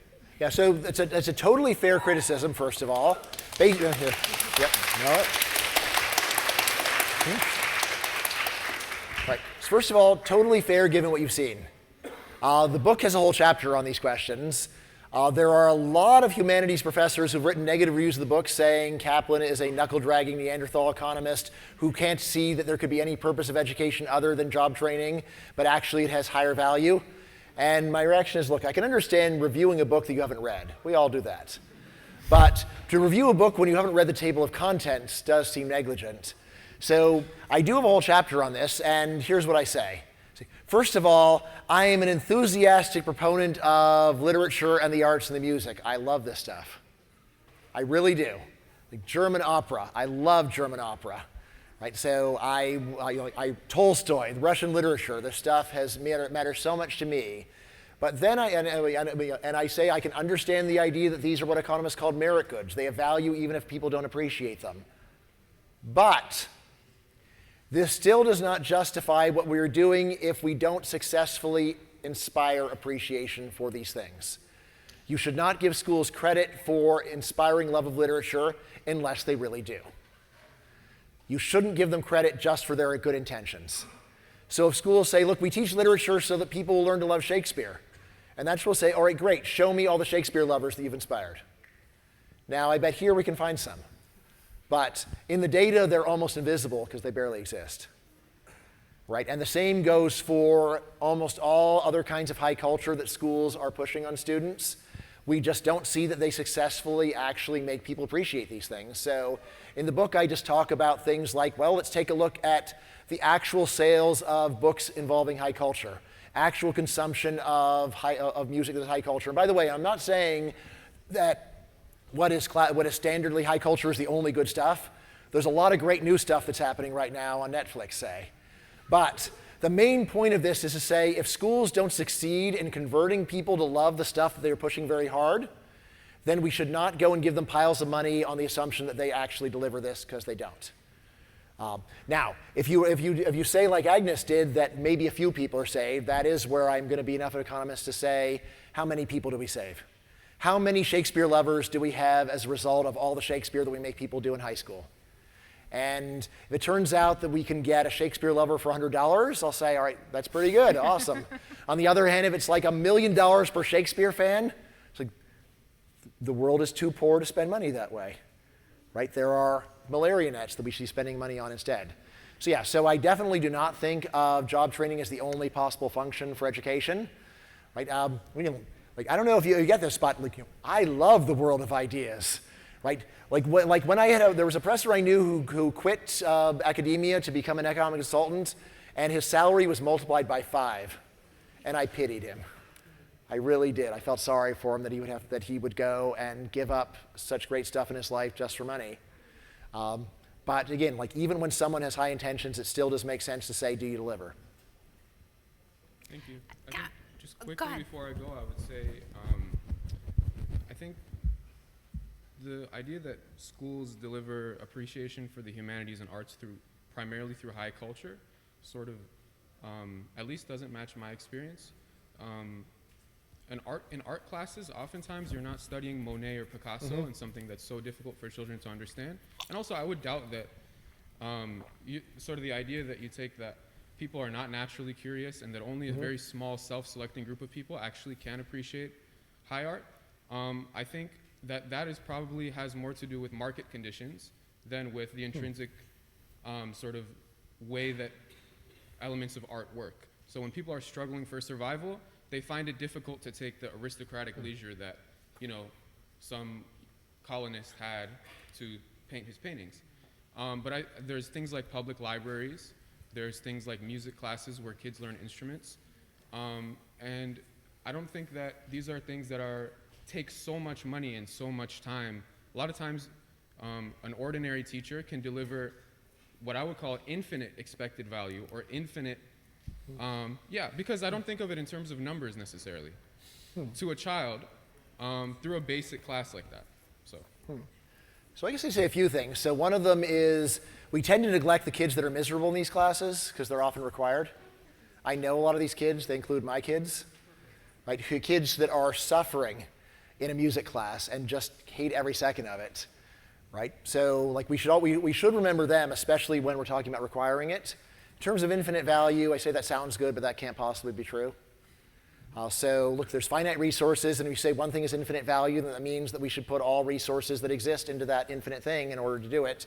And I say that's just crazy. It means we'd have to starve to death in order to do these other things. So say that can't be right. In terms of high culture specifically, the main thing is that it's one that is very standard for schools to do. I agree they do other things as well. But it is one that it is so standard for them to do it, and yet they failed so abysmally. So again, this is one where we can just look at the numbers and to see how many people actually change. In terms of whether it's just market society that makes people incurious, This is one way to say, all right, well, let's look at the societies where markets played a low role and see how curious they are. So if you go and look at former Soviet bloc countries, and does it seem like people from there are more especially intellectually curious? Doesn't seem so. Or if you go to Europe, does it seem like they're especially curious there? I don't see it. I've been there. So How about non-Western cases? yeah, yes. Right, so let's see. I mean, again, it's one way, so I have read fairly broadly in history, and like in terms of like what would be the most curious society in history. I mean, I'm tempted to say like ancient Greece, although all we really know is there were a few really famous curious people complaining about how terrible everyone else in their societies were. So maybe they were different. Then again, maybe we should take them at their word and say how terrible regular Greeks were at the time. So yeah, I just say, like, here's the thing, like if you say that things could be different, on the one hand I say, yeah, maybe, but I'd also want to say like when and where has it ever been noticeably different? And if it's hard to find any such case, that's where I say it probably is highly universal anyway, although it doesn't mean that you can't find little pockets of hope. But on the one hand, don't undervalue the pockets of hope. They're fun to go to. But on the other hand, do not overgeneralize from those pockets. Thank you. I want to ask a follow-up on this question. You can go ahead and get your shirt. So you really value these things like opera and literature and economics knowledge, right? And like maybe you value them enough, I value them enough to say these are some of the best things, these are some of the like best goods you can have, right? Yeah. So like they're the things that make your life really good, more than maybe other things. You might go that far. And so do you see it as just a tragic situation that most people are deprived of the best things? Do you see that as just like a great human tragedy? And then just as a side question, if we compare it, you in a way think we're in a tragic situation because we're in this bad equilibrium with respect to educational signaling that you don't think we're going to get out of, right? Yeah. It's very well entrenched. So like could you just compare to me like the tragedy that we're stuck in this bad equilibrium and the tragedy that like most human beings don't have access to the best things? Yeah. I mean, they totally have access. With the internet gives access. What they don't have is interest. Right. They don't Yes, have the best yes. things. They're deprived of the best things. Yes. Well, they deprive themselves. Is Yeah, the way they don't have them. That's all I mean. Yeah, They don't have them, yes. right? Right. So tragic is too strong. I don't feel like it's not to me like someone starving to death or anything like that. It's disappointing, especially with someone like if it was someone someone that I knew really well, or if I knew them as a child and I had hopes for them, and then it turned out that they had zero interest in it. That would be disappointing to me. So it's only if you knew them personally that you would care that they were deprived of the highest good? It's only where that I would actually feel really bad about it, honestly. Like I am tolerant enough just to realize there's a lot of people who just can find joy in life in other ways. And while in a way it's disappointing to me, it's not something that I even think that I should spend a lot of time worrying about. I have a general ethos of trying not to care too much about what other people do with their own lives. Right? And I say, look, it's his life, and I can have an opinion, but I shouldn't have. But you too care strong whether people go to school. You think they shouldn't go. Well, let's see. I mean, I think that it's a shame that taxpayers are forced to support such a dysfunctional thing. In terms of whether I almost would never advise an individual that I meet not to go. The main reason I would advise an individual not to go is if they had done so poorly in high school that I knew that their probability of success was really low. So yeah, for someone like that, if they asked, I would say, yeah, it just looks like it's going to be a big waste of your money. You're not going to finish, and you're not going to get these signaling benefits. Let's see, and then your other question was, yeah, so comparing to that tragedy. So yeah, I mean, that's one where we're talking about trillions of dollars being wasted on Earth every single year, trillions of dollars that could do a lot of other stuff, and including, of course, all that time. So all the people that could just start their lives at an earlier age. And it is striking to me, if you go and read biographies or autobiographies from people from... Guys, just talk you can talk amongst yourself, but just a little quieter so people can hear, okay? Yeah, so if you go and read biographies or autobiographies from people from even 50 years ago, it is just striking how much more they did when they were in their teens. So read the autobiography of Malcolm X. He had like 7 different jobs as a teenager. He saw the world. He met famous jazz musicians. And reading this book and saying, wow, that's great. That's a lot, that's a lot better than just being stuck in school. So that's the sense in which it's very unfortunate. in terms of like when like it seems really tragic. I mean, like I guess the real tragedy is when you realize like the great things that could have been done instead, right? Although even I'm not enough of an economist to sit around getting really upset every day about, man, that trillions of dollars could have saved so many lives. I mean, although it's true, all the EA people here know that, right? Yep. All right, go ahead. So personally, I kind of see school. I like what you were saying about the interest for the, I don't know, higher goods or whatever. I see personally school as an opportunity for people to have exposure to those higher goods. Without school, how do people gain interest in higher goods, and how is that fair or equal? Yeah, so there is the internet, and I mean that seriously. Wait. The internet, yes. You did mention the internet as a way to further it, so isn't that a bit of a chicken and the egg scenario? Like, if you don't have the interest to start with, why would you look at the internet to find the interest? Well, I wouldn't say so much chicken and the egg. I mean, of course, if there was someone that didn't know the internet existed, there'd be a problem. But that almost no one is or will be in that boat on Earth, really. But suppose you don't know that there's economics. He's asking, how would you know to look for an economics blog to read, right? And how would you know that you'd be interested? Like, if you don't have that interest to start with from the internet, why would you look at the internet? So let me put it this way. People around the world have a very long list of interests, and only a tiny fraction of them are ever encouraged in school. So how do all these other interests exist? And I'd say the answer is that actually when things are genuinely engaging for people, word spreads very easily, they seek them out, and it actually happens. And the things that do very poorly in terms of the internet are things where most people actually, even if they did find them, would not be very curious about it.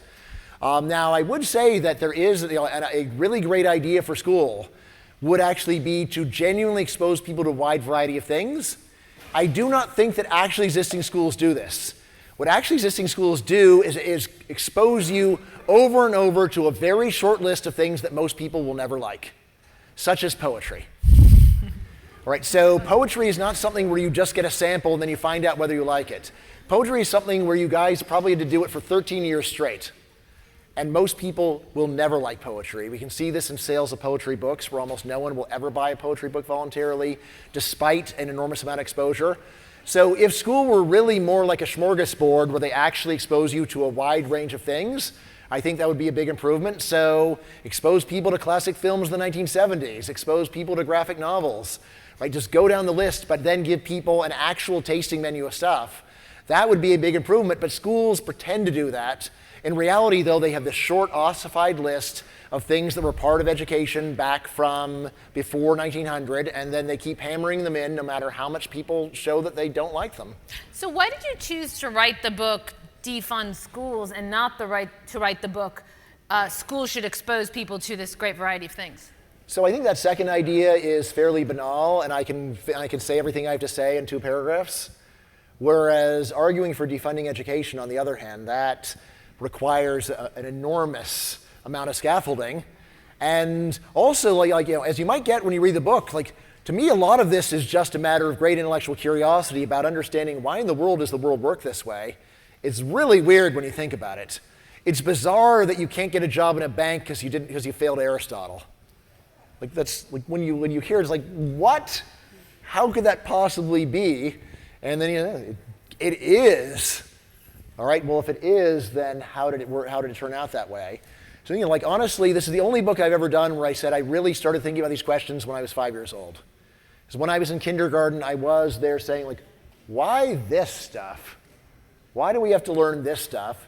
And the answer I got from adults was, well, you must do well in school in order to get a good job. And all right, that seems true. Why? And that's something that was on my mind for years. When I was in junior high, that's where I got a very vague version of this story. But it was only when I got to college, yes, and it was in college I heard about this. Although I will say that I was not encouraged, because signaling is highly disfavored in academic economics, actually. In particular, education economists and labor, in particular, and labor economists do not like it. David Card, who just won the Nobel Prize, will barely give it a footnote of contempt. So I think he's wrong. He was my teacher. But. All right, thank you. Sure. When looking at alternatives to the university education system, one experiment that was very interesting over the last few decades seems to be patronage. For example, the Teal Fellowship, which funded college students to drop out of school Yeah, 20 under 20. and gave resources to the founder of Ethereum and Figma, and your own colleagues, Taylor Cowen's Emergent Ventures. Yet these, it seems as though these patronage schemes have, if anything, more status benefits, both to those who are chosen for being selected by high-status people and for having access to networks and resources, and for the curators of talent. Yet why are these patronage schemes still so rare after the last 10 years? Because there's almost no taxpayer support, and it's hard to get many billions of dollars out of people just out of the goodness of their hearts. So I mean, that is the basic reason. So like all charitable giving in the U.S. is something like 2% of GDP. The U.S. is pretty much the most charitable country on earth as a share of income, and yet you have to realize that a large share of that is going to churches and other things like that. So when you really scrape it away to the amount of money that is available for effective altruism, you'd be lucky to be getting 0.1% of GDP. So it's really hard for that to compete with something that is funded by taxes where people have to cough up the money whether they like it or not. Of course, another thing is the effective altruists here know is that a whole lot of charitable giving seems to be driven more by what's fashionable than by what works. That's why the phrase effective altruism was even coined, is to go and subtly insult all the regular altruism going on, which is ineffective. So it's to insult all the people giving their money to ballet and to research on breast cancer, which is grossly overfunded relative to the number of people it kills and that kind of thing. So effective altruism is about saying people don't spend their charitable dollars very well. And if you think about it, it probably is, because a lot of charitable giving is not really motivated so much by desire to do good, but to seem good and to be able to go and walk with your head high among the highest echelons of society. So yeah, it's very hard for these patronage things to compete. I mean, of course, there is Patreon and like a much wider set of things going on. And Substack, there's a few famous people that are doing way better than before they were canceled. So remember that. So I heard Barry Weiss is making $1 million a year on Substack. Sounds pretty sweet. Yeah, fire me for the New York Times in exchange for that. Or I guess she self-fired, technically. Why aren't you on Substack? Pardon? Why aren't you on Substack? Well, so I already had a good deal before with the blog I'm working for. So I have talked to Substack. When I talked to them, they didn't want to give me any money. So so basically, I would be getting a worse deal and also getting fewer readers. So it didn't seem like a good deal for me. Thanks very much indeed. So if you could create an education system from scratch, what would it look like in terms of years of schooling, how it's divided, like the types of subjects covered, and the breadth, like balancing the breadth and depth of the subjects? Yeah, that's a fantastic question. So, here is honestly what I would do. So, I think the little kids are spending way too much time in just being bossed around and being bullied by adults.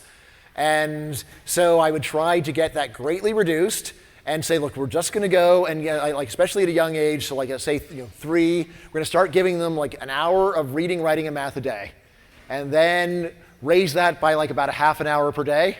And then, of course, I know that parents need daycare, but the daycare can be, you can play with other kids, you can read in the library, there's some activities you can do here if you want.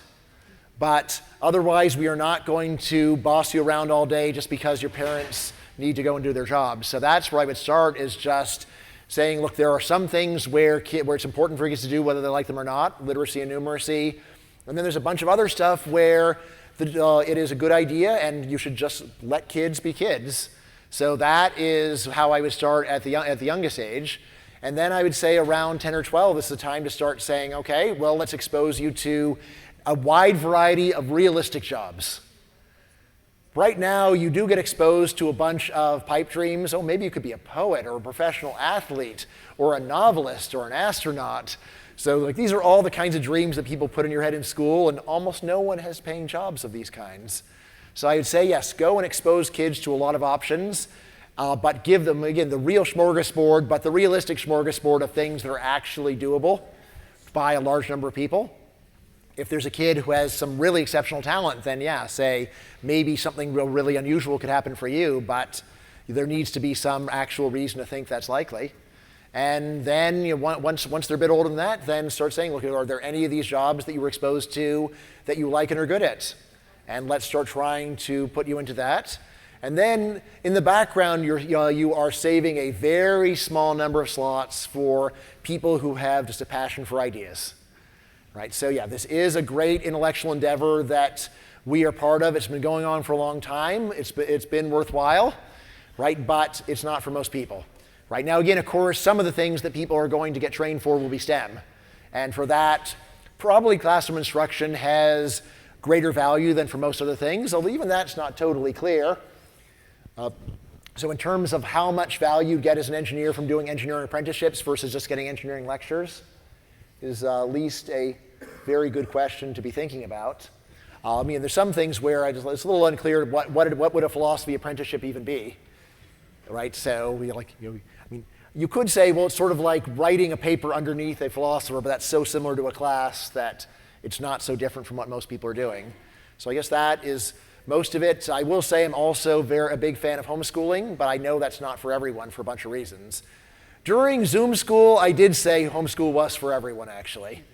Because I said, look, you can either be an unpaid employee of the school to go and crack the whip and tell your kid that he has to go and pay attention to the computer, or you can just teach your kid directly. In that case, I say, I just couldn't understand why anyone wouldn't just teach their own kid, because you don't know your ABCs. So it's still very time-consuming either way, so why not just do it yourself and cut out the totally ineffective person on the other side? So there's that, and then again, in my ideal world, things like the University of Chicago do stay around, but honestly, places like George Mason probably would not. Right? So my school probably would disappear. Right? It's not to say there are no good students at Mason, but they would be profitably funneled up to places like Chicago. And then, of course, the peers that you have that aren't here at Night Owls, people don't really care about ideas. There's other reasons not to be here. Yes, ideally, they would be funneled into something that is more suited to their personality, something more practical, where they go and do great things. And by the way, I really appreciate people who do great things, even when they're not intellectual. I say, look, they keep me alive. Thank you. We can't have a society where everyone's a philosopher. That's not going to work. Thank you. Sure. So first of all, I'd like to commend my friend for an excellent question that I was definitely not about to ask. So we'll bounce to the backup question. We talk a lot about the type of person who, when you give them that freedom to choose their job, to choose their educational future, they might take all that information and choose to spend it playing video games in their parents' basement. That's kind of inherently a double-edged sword that you get when you give people this freedom. Do we have any obligation to the person who is going to take this wealth of choice in your ideal world and reject it, whereas in the status quo, at least we make them do something? Right. Well, what I'd say is that the main people that really ought to be worried are the parents of this person. Right now, if taxpayers are going to support you to play video games for the rest of your life, then taxpayers have reason to be worried about it too. Although if they are, I would say, instead of going and trying to force the person to get a job, how about you say, we're going to cut off the benefits, whether gradually or suddenly. So you guys do know that in the US, unemployment benefits normally run out eventually. I was teaching summer school in Oxford, and in there, unemployment benefits never run out. So you really can just play video games for the rest of your life in the UK at taxpayer expense. And yeah, I think that's a terrible system, right? So definitely for taxpayers, probably not too good for the person himself, because it is a meaningless and anomic life, to go and use one of Agnes's great words. So in terms of the responsibility, I would say, look, the parents are the ones who are bearing the cost. So if there's someone else that is raising their children poorly, my normal reaction is not, I have an obligation to get involved here, but if they ever ask me my opinion, I'll go and give them a piece of my mind. But otherwise, I'm not going to tell a stranger how to raise their kids. If it was my family member, maybe I would. But even there, I haven't told my brother how to raise his daughter, so I guess even there I did not. Probably mostly because I just sensed that it would just make things worse. If I thought I could improve things, then I would. So yeah, I'd say that it's basically is the concern of the parents of the person if you're going to subsidize them forever, right? Not a good idea. right? And on the other hand, if it's being supported by taxpayers, then yeah, rather than saying, hey, you're going to be put into the Works Progress Administration, we're going to make you go and pick up trash by the side of the road, say, how about we're just cutting off the money and you're going to have to figure out your own life. Thank you. In your book, you say you have a strong moral presumption in favor of leaving other people alone. Yeah. And some people have a strong moral presumption in favor of helping other people. And so do you think that this is just like a personality difference? Like you have this personality type where you're the non-interfering morality type, and then there's the others, the helper morality type? I actually think almost no one actually believes that a strong moral obligation to help others, because almost no one gives away almost all their money to charity. But we do have some effective altruists. Yes. In here, so. Yes, even the effective altruists don't actually give more than a small fraction of their income to charity. When they give 20%, that's amazing. Or let's see, there's 10% is actually the amount that a lot of effective altruists have been pushing. But you don't totally leave people alone either. Yes. Like you write books telling them what to do. I don't try. I don't. Like have kids. Yes, I don't.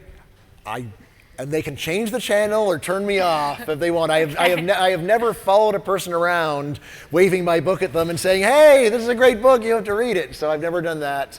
And I would not actually do that. Yeah, so like all I'm doing, like writing a book, if they don't like it, they just don't pick it up. I'm not bothering them there. See, in terms of giving people advice, yeah, I almost always wait for someone to ask me for advice. I've got a lot of advice for people, and I'm happy to give it, actually. But I wait for someone to show up at my office and say, what should I do? And it's like, all right, since you asked, yeah, I do have opinions. And yeah, I'm going to stick my neck in and say, I think I've achieved some wisdom at this point in my life.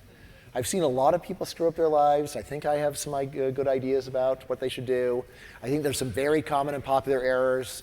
I'm happy to go and talk about it, but if someone doesn't want to listen, I'm not going to hassle them. I will say that leaving people alone is very common among people who don't even officially believe in it.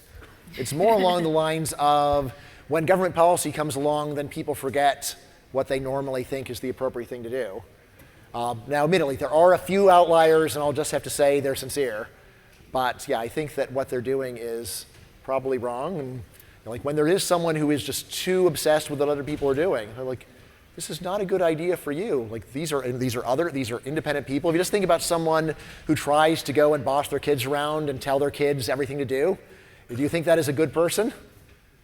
Right? So you can understand why they're tempted because they love their kids so much. But still, if you were the friend of the parent, would you not at some point say you've got to let your kids make their own mistakes in life? And this is for their own good even, and it's not good for you to identify them so much that you can't accept that they are an independent person. Right? Sounds like the friend of the parent is interfering. Yes. The parent. Well, so like for my own kids, I've given them unsolicited advice. That is true. And for really good friends, I will do it. But if my friend just said, butt out, this is my decision, that's where, yes. I have had a few friends where they were doing marriages that I thought were absolutely terrible ideas, and I was like, gee, what do I do? Am I a bad friend? And in the end, I waited for them to ask, and I held my peace. And I think that was the best thing to do, despite the temptation to go and save their lives. Partly, if I knew I could actually get them to split up with that person and do a better person, I would have spoken up. But I actually thought it was more likely that my friend would then be uncomfortable around me and their terrible spouse from hell. And so I didn't want to do that. I am that hypothetical aspiring lawyer of yours. I sought out this education, transferring out of my previous college to develop my reading, writing, and oratory skills. Which one of those, my speaking specifically, may be a signal at the interview process, besides my accreditations. And the psychometricians affirmed some of this. When I took another practice LSAT test, my reading comprehension and logical reasoning scores has markedly increased in terms of over a year of not taking the test and just taking courses here. I ask you, are these skills and training worthwhile for me in the job market and you're an evaluation as an economist? Yeah, so they are worthwhile, the ones that you named. What happened to you on the LSAT is really unusual. Right, so normally the only effective way to raise your score on a standardized test is to do a ton of test prep. And don't get a lecture on test prep. Do the test. and get feedback, and then like you may want to ask someone, what did I do wrong? Explain that to me. But like what happened to you is quite unusual, so I don't doubt your story to say that it's statistically quite odd. It is true that in general people do improve in the very specific skills that they practice, although unless the LSAT has changed a lot, it's sort of not that similar to what to the classes you're likely taking. The oratory, if you did you do classes in oratory? I did a lot. I just did a lot of ethics bowl with these teammates over Yeah. here. Lots of Yeah. reading difficult philosophy texts and blasting through them as fast as I can. Yeah. And Of course, the LSAT has no oratory on it, so that's a little. So Oh. that's at least last time I checked. I assume there's not yet a verbal or an oral component to the LSAT. performing better in terms of just debating with people. Just talking like with you right now. And Yeah. before in the past, I could tell. I was Yeah, good. so in my book, I do talk about evidence that doing specific majors does improve specific skills more. Like, for example, one result that we get is that people who do hard sciences that are deterministic, like chemistry, that the reasoning on such deterministic things improves. But on the other hand, chemists do not improve in statistical reasoning. Because guess what? There's almost no statistics in chemistry. You don't do chemistry like, probably this will cause an explosion. It's like, no. If you follow the recipe, you always get the explosion. Right? On the other hand, people who are doing statistics, they do get better at statistical reasoning, but if I recall correctly, not better at things that are totally deterministic, where it's just a recipe and it always works in a certain way. So yeah, there are certain specific things that people are learning, although I would still say if you want to improve on the LSAT, just do test prep. Of course, yeah. Yep. By the way, so law school, like I said, is one where there is quite a chasm between what you do in law school and what you do on the job. So again, like first year is the law of 12th century England, right, which is out of date, to say the least. And even when you do something that seems very applied, usually you're being taught law that is decades out of date, and it would be malpractice to use what you learned in school on your job. Like my wife did, like in the 90s, her corporate law class taught her the corporate law of the 70s. And then she shows up at the job, and like, okay, don't use the stuff that you learned because that's wrong now, or at least a lot of it's wrong. Let's teach you what's happening now and start doing that. So. So I'm sort of wondering how you think pushing people to go into the workforce earlier or gain practical skills earlier will affect the number of people who are actually fulfilled with their careers.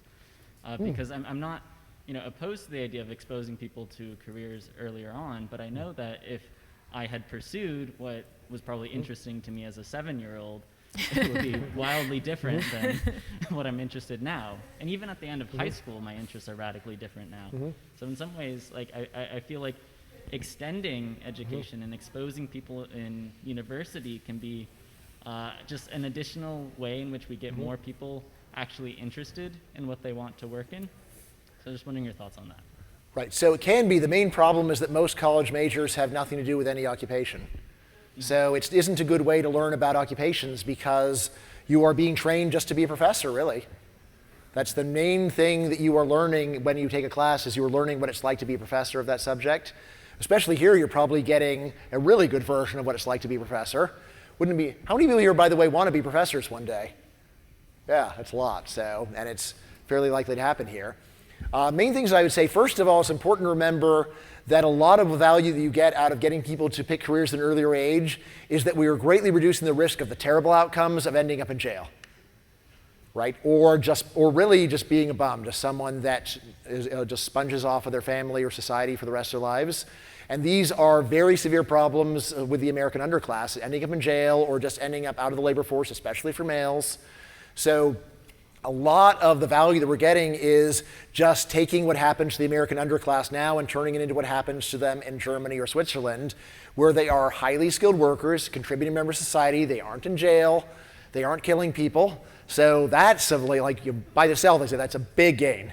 And it's a lot of people right now that spend time in jail, right? This is America, and it's pretty scary to think about, but it is part of our system, right? In terms of it's a bad idea to lock into any particular job at a young age. Yeah, totally agree. That's why you expose people to a menu and then see if something works, and then they do it for a while, and maybe they decide that it doesn't work. But if you're doing this from a young age, you actually have money, right? You've got from a younger age, you have the resource to be independent, to try new things, to do things your parents don't approve of. Again, one striking thing about reading biographies from people from even 50 years ago is how many people just did what they wanted starting at the age of 14 or 15. And if their parents didn't approve, they said, like, I just got a job and did what I felt like doing, right? And did they make mistakes? Sure, but parents are often wrong too. Parents are often wrong too. So, to me, one of the main things that I know as a parent is that, when there is a dispute between a parent and child, I would say I am more likely to side with the child than the parent. Right? If the parent says you must do piano and the kid says I've done piano for 3 years, I hate it, I want to quit, I'm always on the kid's side. Just leave that, let the kid do what he wants. Why are you torturing this poor kid? If it's hold my hand crossing the street, I agree with the parent.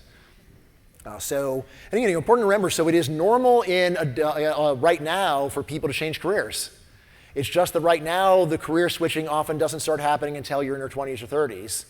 So better actually to spend time trying things when it's less is at stake, and then switch over and try another thing and try another thing. Again, and of course, some of the value of giving people the real smorgasbord of realistic options is you do something for a couple years, and you said, I decided I don't really like that. Well, what are some other things that you did like in the past? Right? Right now, actually, the real world is like this. You go to college, you study a major that there is no practical relevance to any job you're going to do, unless you're doing STEM. Even there, sometimes it doesn't work out so well. And then you go and you just get whatever kind of job you can get. And then you try that for a while and see if you like it. And if you don't like it, you try to go and switch. So I'm saying, why not go and get that learning by experience and learning and finding out learning about yourself from experience happening 5 or 10 years earlier? Why not? Thank you. Hello. Howdy. My understanding of the trends in automation of labor is that a large wave of automation and unemployment is anticipated. It seems to me that the skills people stand to learn on the job, as it were, are the skills most likely to be automated by virtue of their being best understood. So supposing this automation comes to pass, then how, if at all, do you think it might change the importance of maximizing access to education as a means of signaling an ability to learn and develop skills which have not been or perhaps cannot even be automated? Right. So first thing is just to understand what's actually happened to U.S. labor markets in the last 30 years. Here's the actual pattern. Demand has gone up for both high-skilled and low-skilled workers, and it is middle-skilled workers who actually seem to be the ones that have been doing badly in the last 30 years. There's a previous period before then when things were looking bad for low-skilled workers, but the way the economy is evolving is not what you get from listening to Andrew Yang. It is not true that low-skilled jobs there's any sign of them disappearing. It's actually, there's been a lot of growth, and obviously during COVID, low-skilled workers are having a bonanza. It's the best market for them in living memory, actually. But anyway, the main thing to understand is that automation is actually much less rapid than technophiles will have you believe. So here's the general statistical pattern. The golden age of automation was basically from the 20s to the 70s. That was the period when we actually saw automation changing U.S. labor markets most quickly. And since then, automation is proceeding more slowly. Whenever people talk about how automation is really happening at an incredible rate, what they're really doing is writing a blank check and saying it's going to happen, or they don't know what's happening. Probably a mix of both. Right. So again, sort of the idea of we need to have a universal basic income because all of the regular jobs are going to be automated away. It's well, they haven't been yet. In fact, the real pattern is that low-skilled jobs have been recovering, and it's middle-skilled jobs that are suffering. Middle-skilled jobs, by the way, which would typically now require college, actually.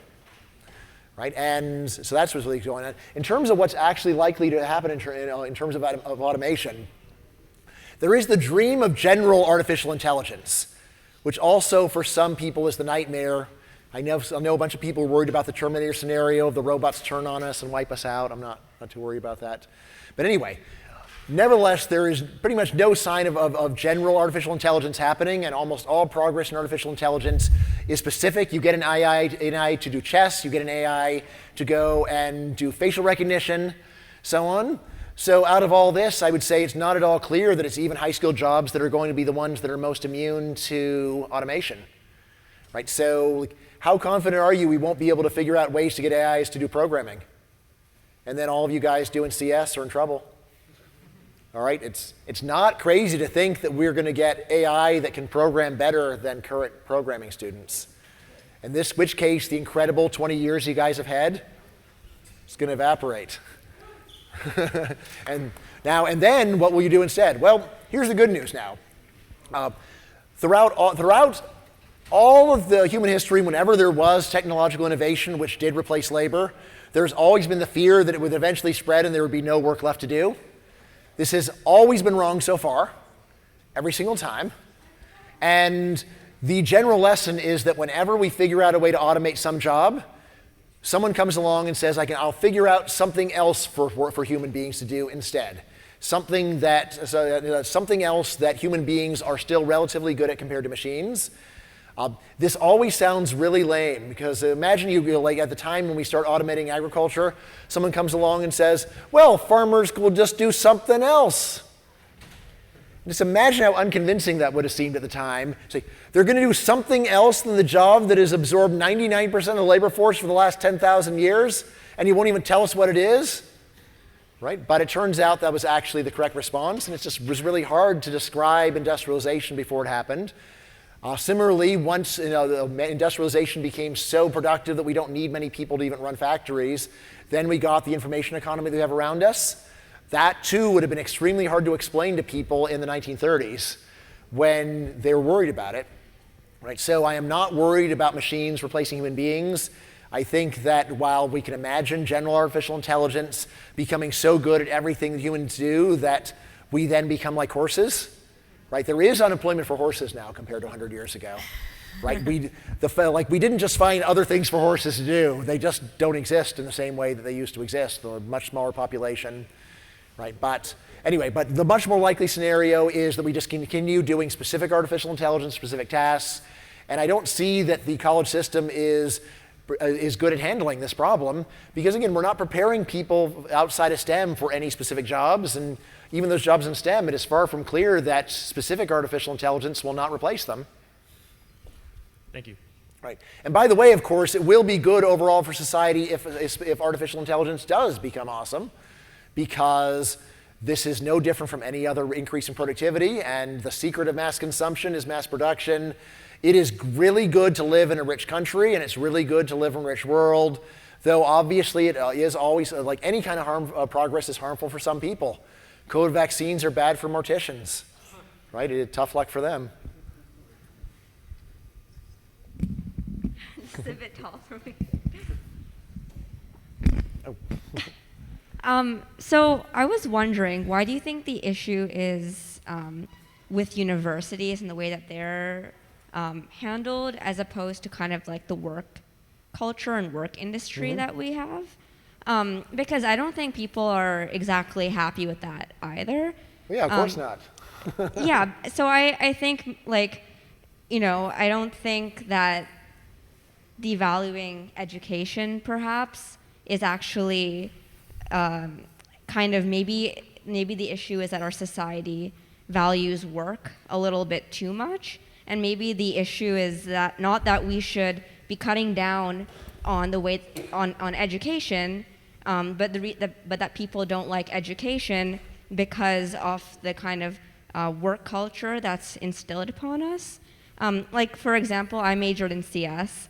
I recently graduated, and I absolutely use nothing that I learned here in my job, and that is true, but I don't think I resent the fact that I got a degree here. I think I more resent the fact that the place that I work, I use absolutely nothing intellectually stimulating the way I was here. And I don't think this is only true necessarily for people who, and I know I'm relatively privileged because I didn't have to, I maybe worry about making money and getting a high-paying job less than other people. But after the pandemic, I think a lot of people, even in the service industry, realized, there's been a huge labor shortage after, things started back up again and people not going back to work because they realized that they value kind of more leisure time. And I think people are naturally curious. I don't think there's like people who are intellectual and people who are not intellectual. I think everybody kind of have like the potential for kind of some kind of intellectual curiosity. So I think maybe cutting college out, and even cutting school out the way that you were proposing before, I think school kind of prepares people don't like school because school prepares kids for a specific work culture, like sitting 8 hours a day in a classroom being grilled on certain things and then going home and doing homework where work actually infiltrates into your personal life. I know Agnes shared something recently on her Twitter about Adorno's free time essay, which I really like, and how kind of work even perpetrates into our leisure and free time. So I'm wondering what you think in terms of maybe what we should be focusing on in terms of changing is not defunding universities and not putting all the blame on universities and making them responsible for inspiring people, but more maybe the change should be kind of with kind of the whole system of work in the US and most modern capitalistic societies in general. All right, so let's see, big question. Here's where I would start. Human beings vary very widely. There are some human beings who really resent having almost any job. There are other people where their job is their life. And depending upon where you are on the spectrum, it is very hard to believe that that everybody is not like you. But one of the things that social scientists do is actually try to look at the whole spectrum and just see there's a very wide range. There's also a very wide range about attitudes towards education. People in places like the University of Chicago are usually people who've had wonderful educational experiences, unusual. They are personally very curious. They've also just had better experiences. And on the other hand, there's a large group of people who are miserable in school and always have been. Right now, just to get an idea of, all right, fine, so there's wide distributions. What is typical? What is typical? Well, we can go and ask people, and surveys have asked people, why do you actually go to college? And here is definitely the number one answer. The number one answer why people say that they go to college is to get a better job and make more money, which I would say does not indicate that there is a great deal of love for the overall college experience, especially the intellectual side of it. If there's anything that most people like about college, it's the social side. Right, so that's just, I mean, and think about this. So imagine that it was not only true, but became widely known that college would do nothing for your earnings. How long would it take before we would see an enormous drop in college attendance? Like half of people stop going. Part of why people go is because other people are doing it, but if your parents actually realize, wait a second, this will in no way get them a better job, if you realize this will in no way get you a better job, how enthusiastic would you be about doing it? So, I mean, so here's another way of thinking about it. So my wife is actually one of the many people who actually likes work a lot more than school. She's a very good student, but she found work much more satisfying. Why? Because she likes doing things and accomplishing things. She doesn't like sitting around and listening and talking about things. There are a lot of people who are like my wife, but guess what? They don't write essays. They don't write a disquisition on why it is better to go and do things than to write about them. So it's important to realize there are a lot of people like this who are miserable in the system that we have. So while you can definitely see people unhappy at work, and I totally don't deny that, also important to remember there are many people miserable at school and accept that that's what's going on for them. So just thinking about the pure consumption experience, overall I would not say that the pure consumption experience on average for school is better than work. Even ignoring the money, just thinking about what it is like day by day, what your minutes are like. In terms of why put the focus on education rather than on work? Well, because it's education that's getting the $1 trillion+ of government money every year to do what it does. So where we can, if education is not doing something really good, then we can say, why do they get tax dollars? Why do they get all this money? The world of work, on the other hand, is what is actually basically paying for all this other stuff.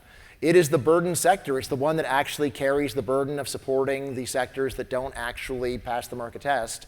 So if that's happening, I think it makes a lot more sense to say, does the thing that we are subsidizing actually really deliver what it's promising? Whereas on the other hand, the world of work, what does it really promise? It promises that you get a paycheck and we produce a lot of stuff and maybe you have a good time.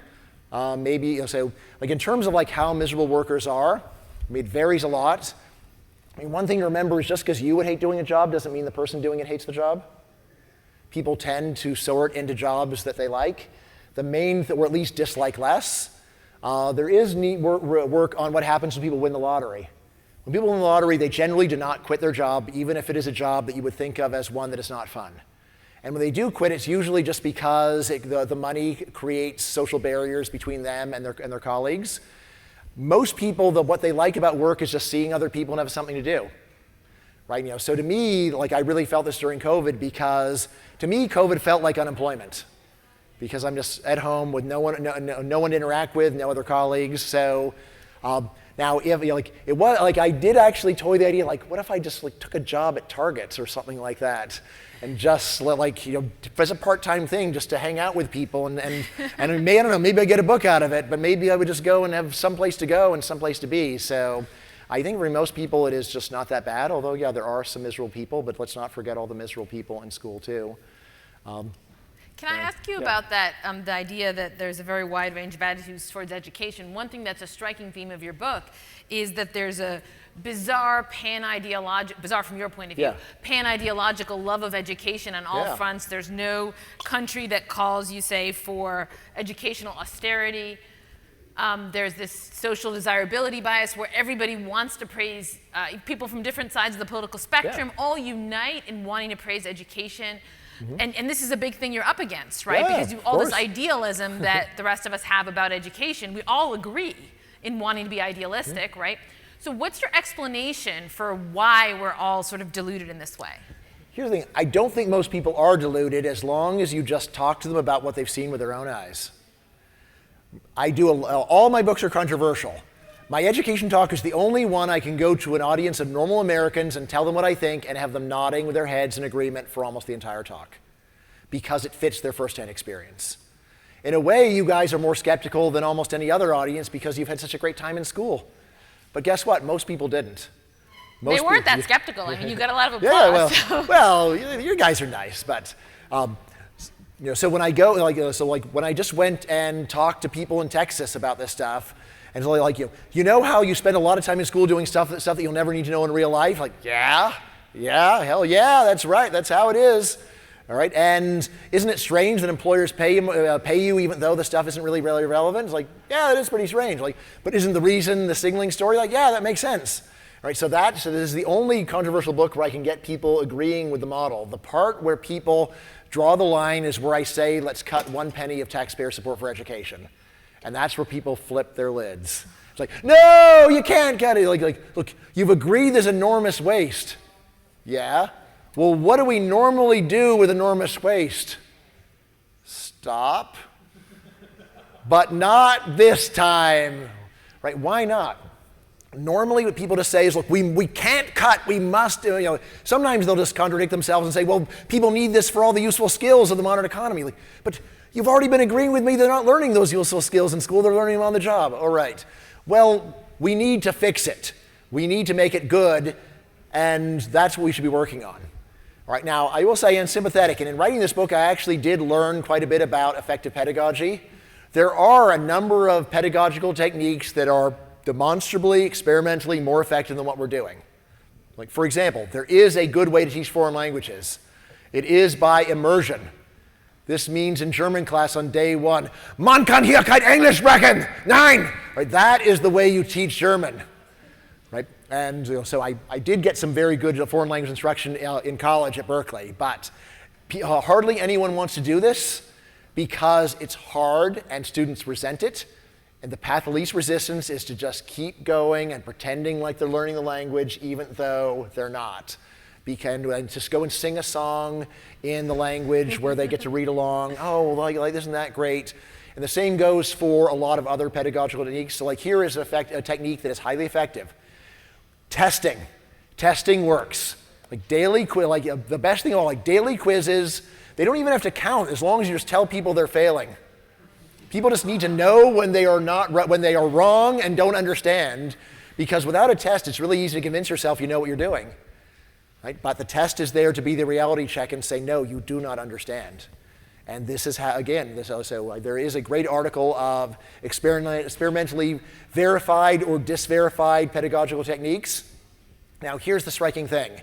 When you read this article and just think, if we went and sent this article to every school board in America, every college, would it change anything? It's like, it would not.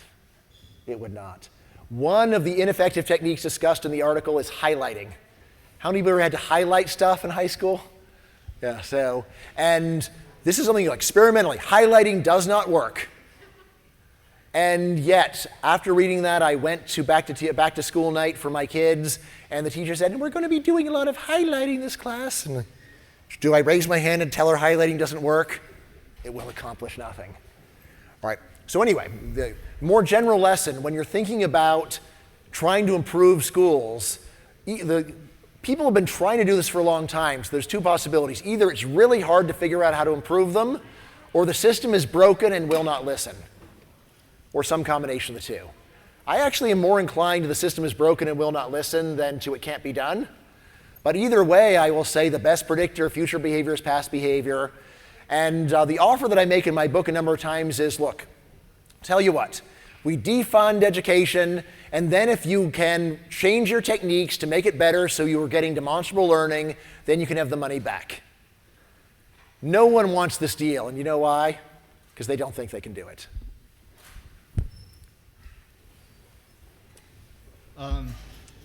Given everything that's been discussed so far, if you were here right now and you were me asking a question, what would you ask, and what is your answer to that question? All right, very nicely meta. Let's see, what would I ask? I mean, my inclination is to say, like, well, how can I do the best that I possibly can in this corrupt system that I'm part of? And I already gave you some of my advice, like there are a whole bunch of fantastic faculty here, and most students will never take advantage of that fact, but you can go and get your money's worth if you want it. Just go and through lists of faculty, any faculty member where there's a greater than 5% chance that you think that you might have some fruitful interaction with them, go and introduce yourself to them.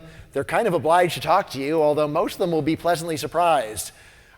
If you show up at a professor's office and you get over the presumption that you're just there to grade grub or to go and ask for help for the exam, but once they realize, wait a second, you're not even my student, and you've read my work and you're curious about it, after they sort of get over the astonishment, then the next step is, oh my God, this has maybe never happened for me before, or happens quite rarely.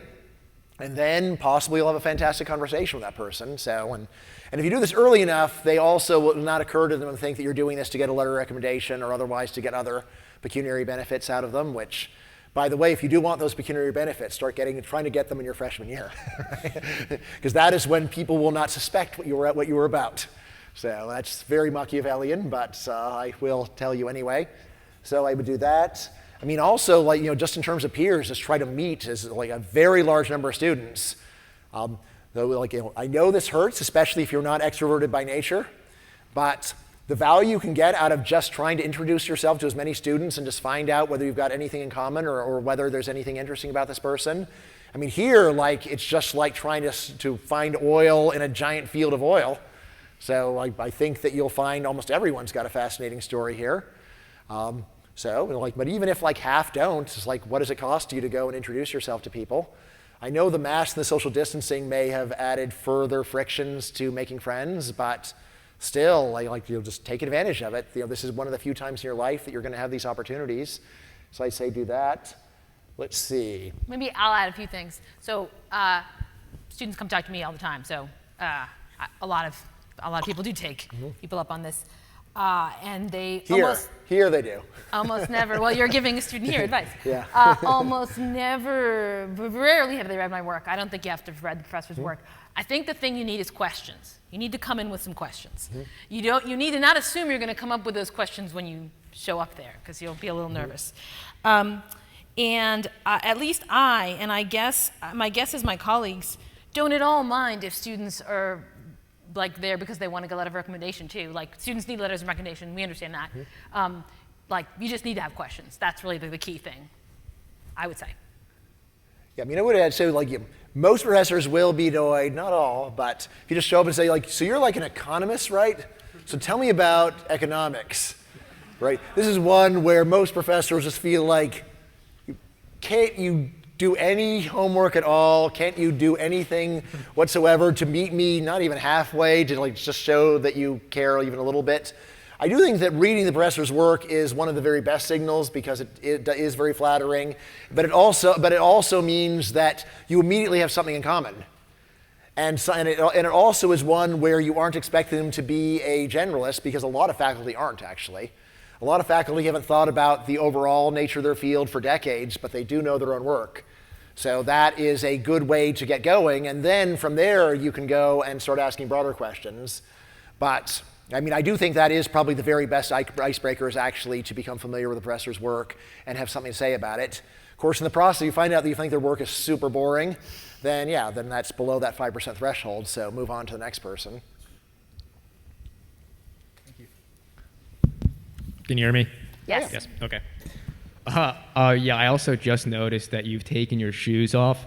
Yeah. And I just want to say that is incredibly... Counter-signaling, maybe? Well, yeah, you're like a true contrarian, I have to say. But shoes suck. Yeah. No, I agree. Right on, brother. But and this is also, yeah, right?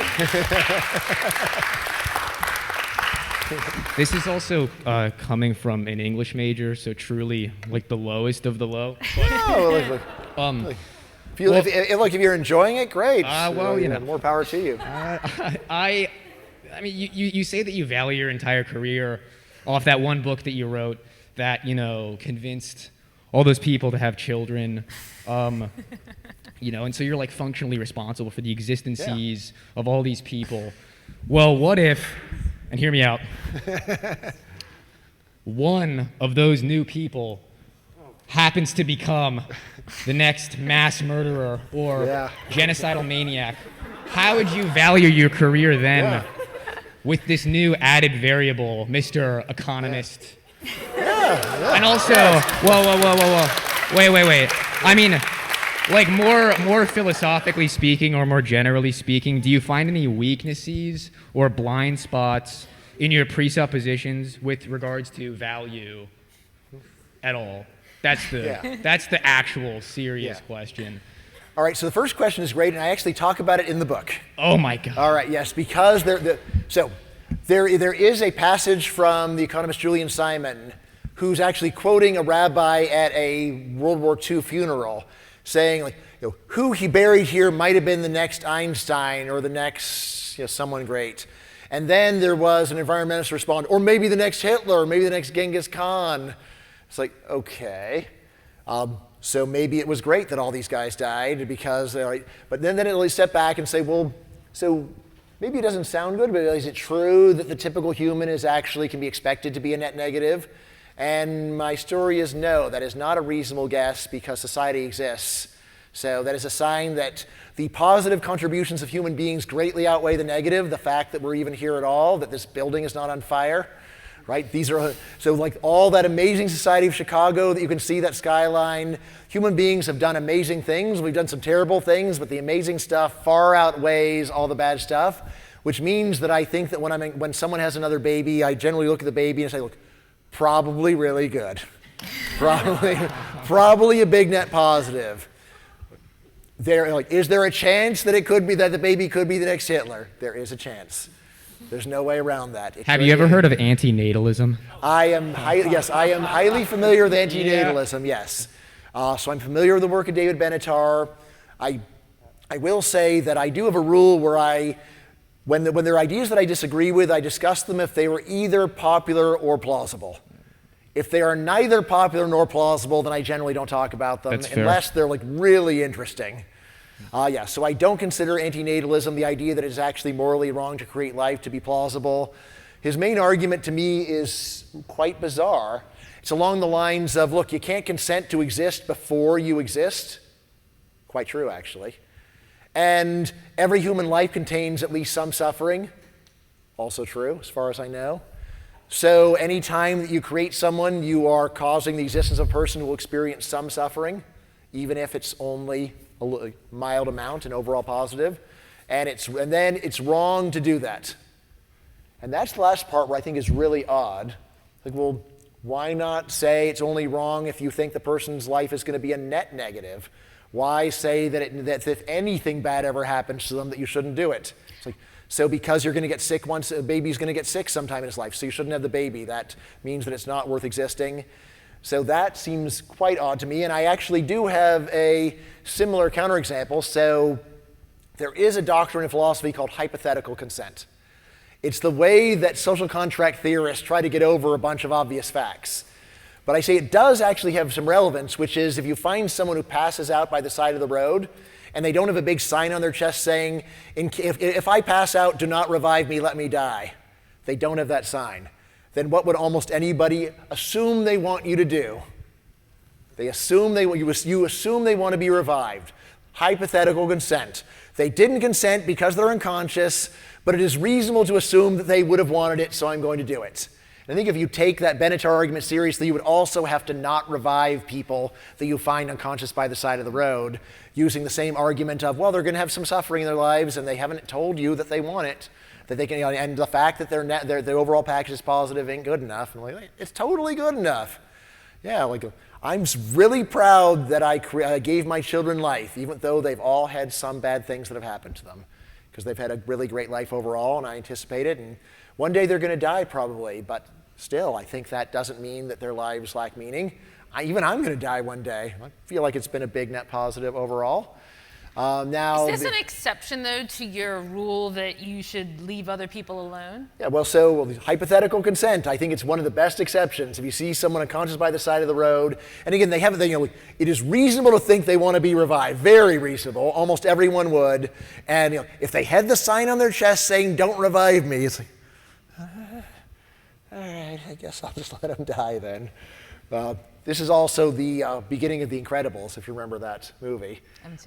Guy gets mad. Guy sues Mr. Incredible for preventing him, because Mr. Incredible thinks he's saving his life, but it was actually a suicide attempt, and for some reason the guy is really angry, but he doesn't try again and instead sues Mr. Incredible.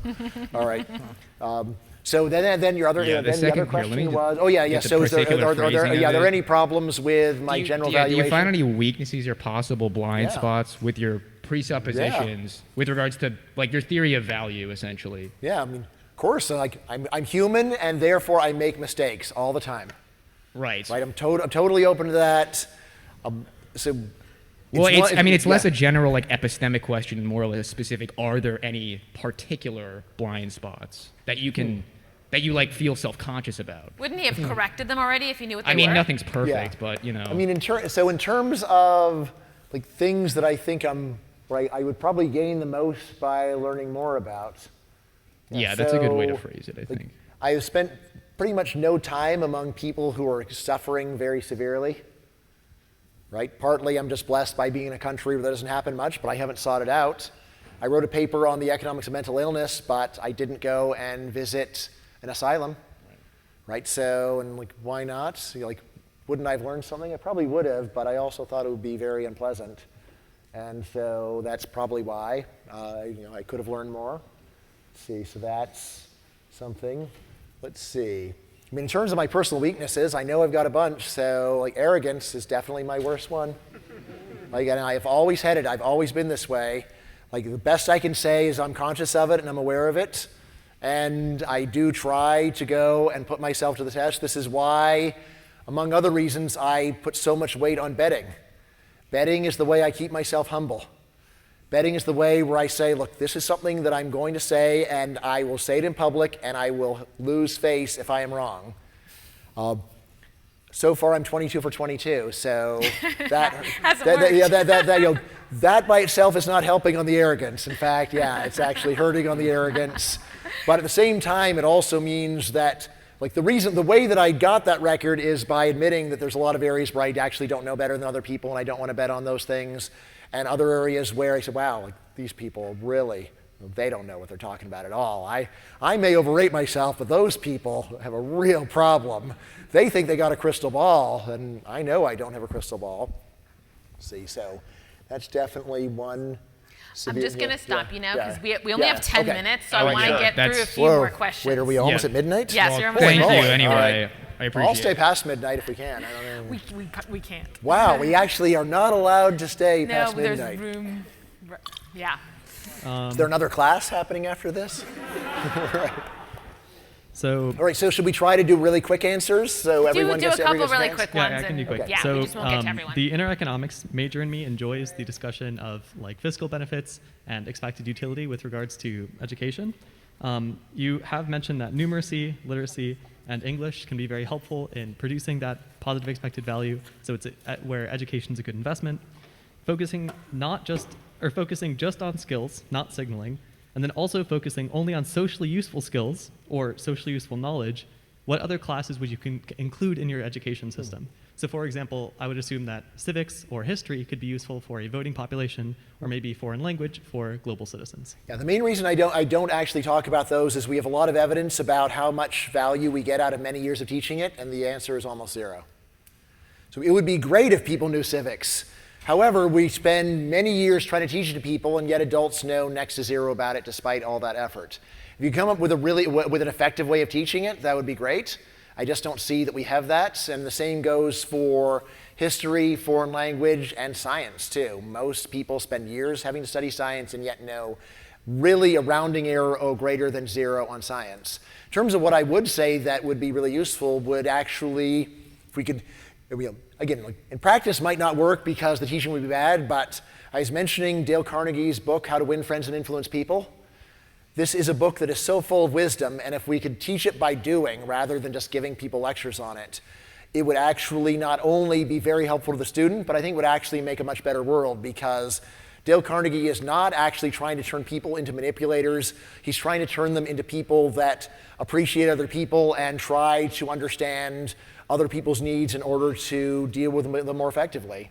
So yeah, I think that's like if we could turn that into something that people actually study, and there are a lot of smart people who are great in a lot of ways, but in terms of dealing with other people are terrible. Thank you. Yep. Now, you've mentioned that no countries really practice like educational austerity, but are there any countries that you think do things substantially better than the United States? Switzerland. Switzerland is probably my favorite. They do spend less on education, and they have much more vocational education, and only about 10% of their population goes to college, or at least graduates college.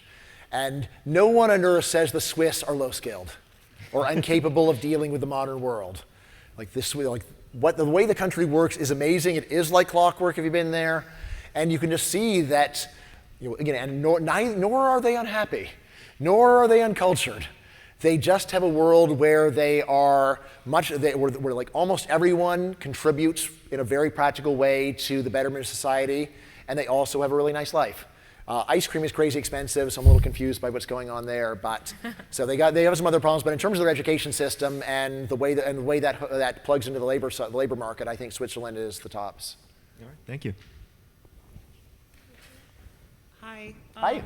So, before my question, I wanted to give you a book recommendation if you haven't read this scholar already, Peter Turchin and his Cliodynamics. He talks about elite overproduction. He's a Russian. Oh guy yeah, I know the idea. History. You should really read his book. I think you would love it. So my question is, we've talked about instilling culture and how that's not really happening, and people take what they get from it. We've talked about job training, and Singapore and Eastern Asian and India does a good job with that, but the U.S. does a very bad job outside of specialized magnet schools for instilling valuable skills.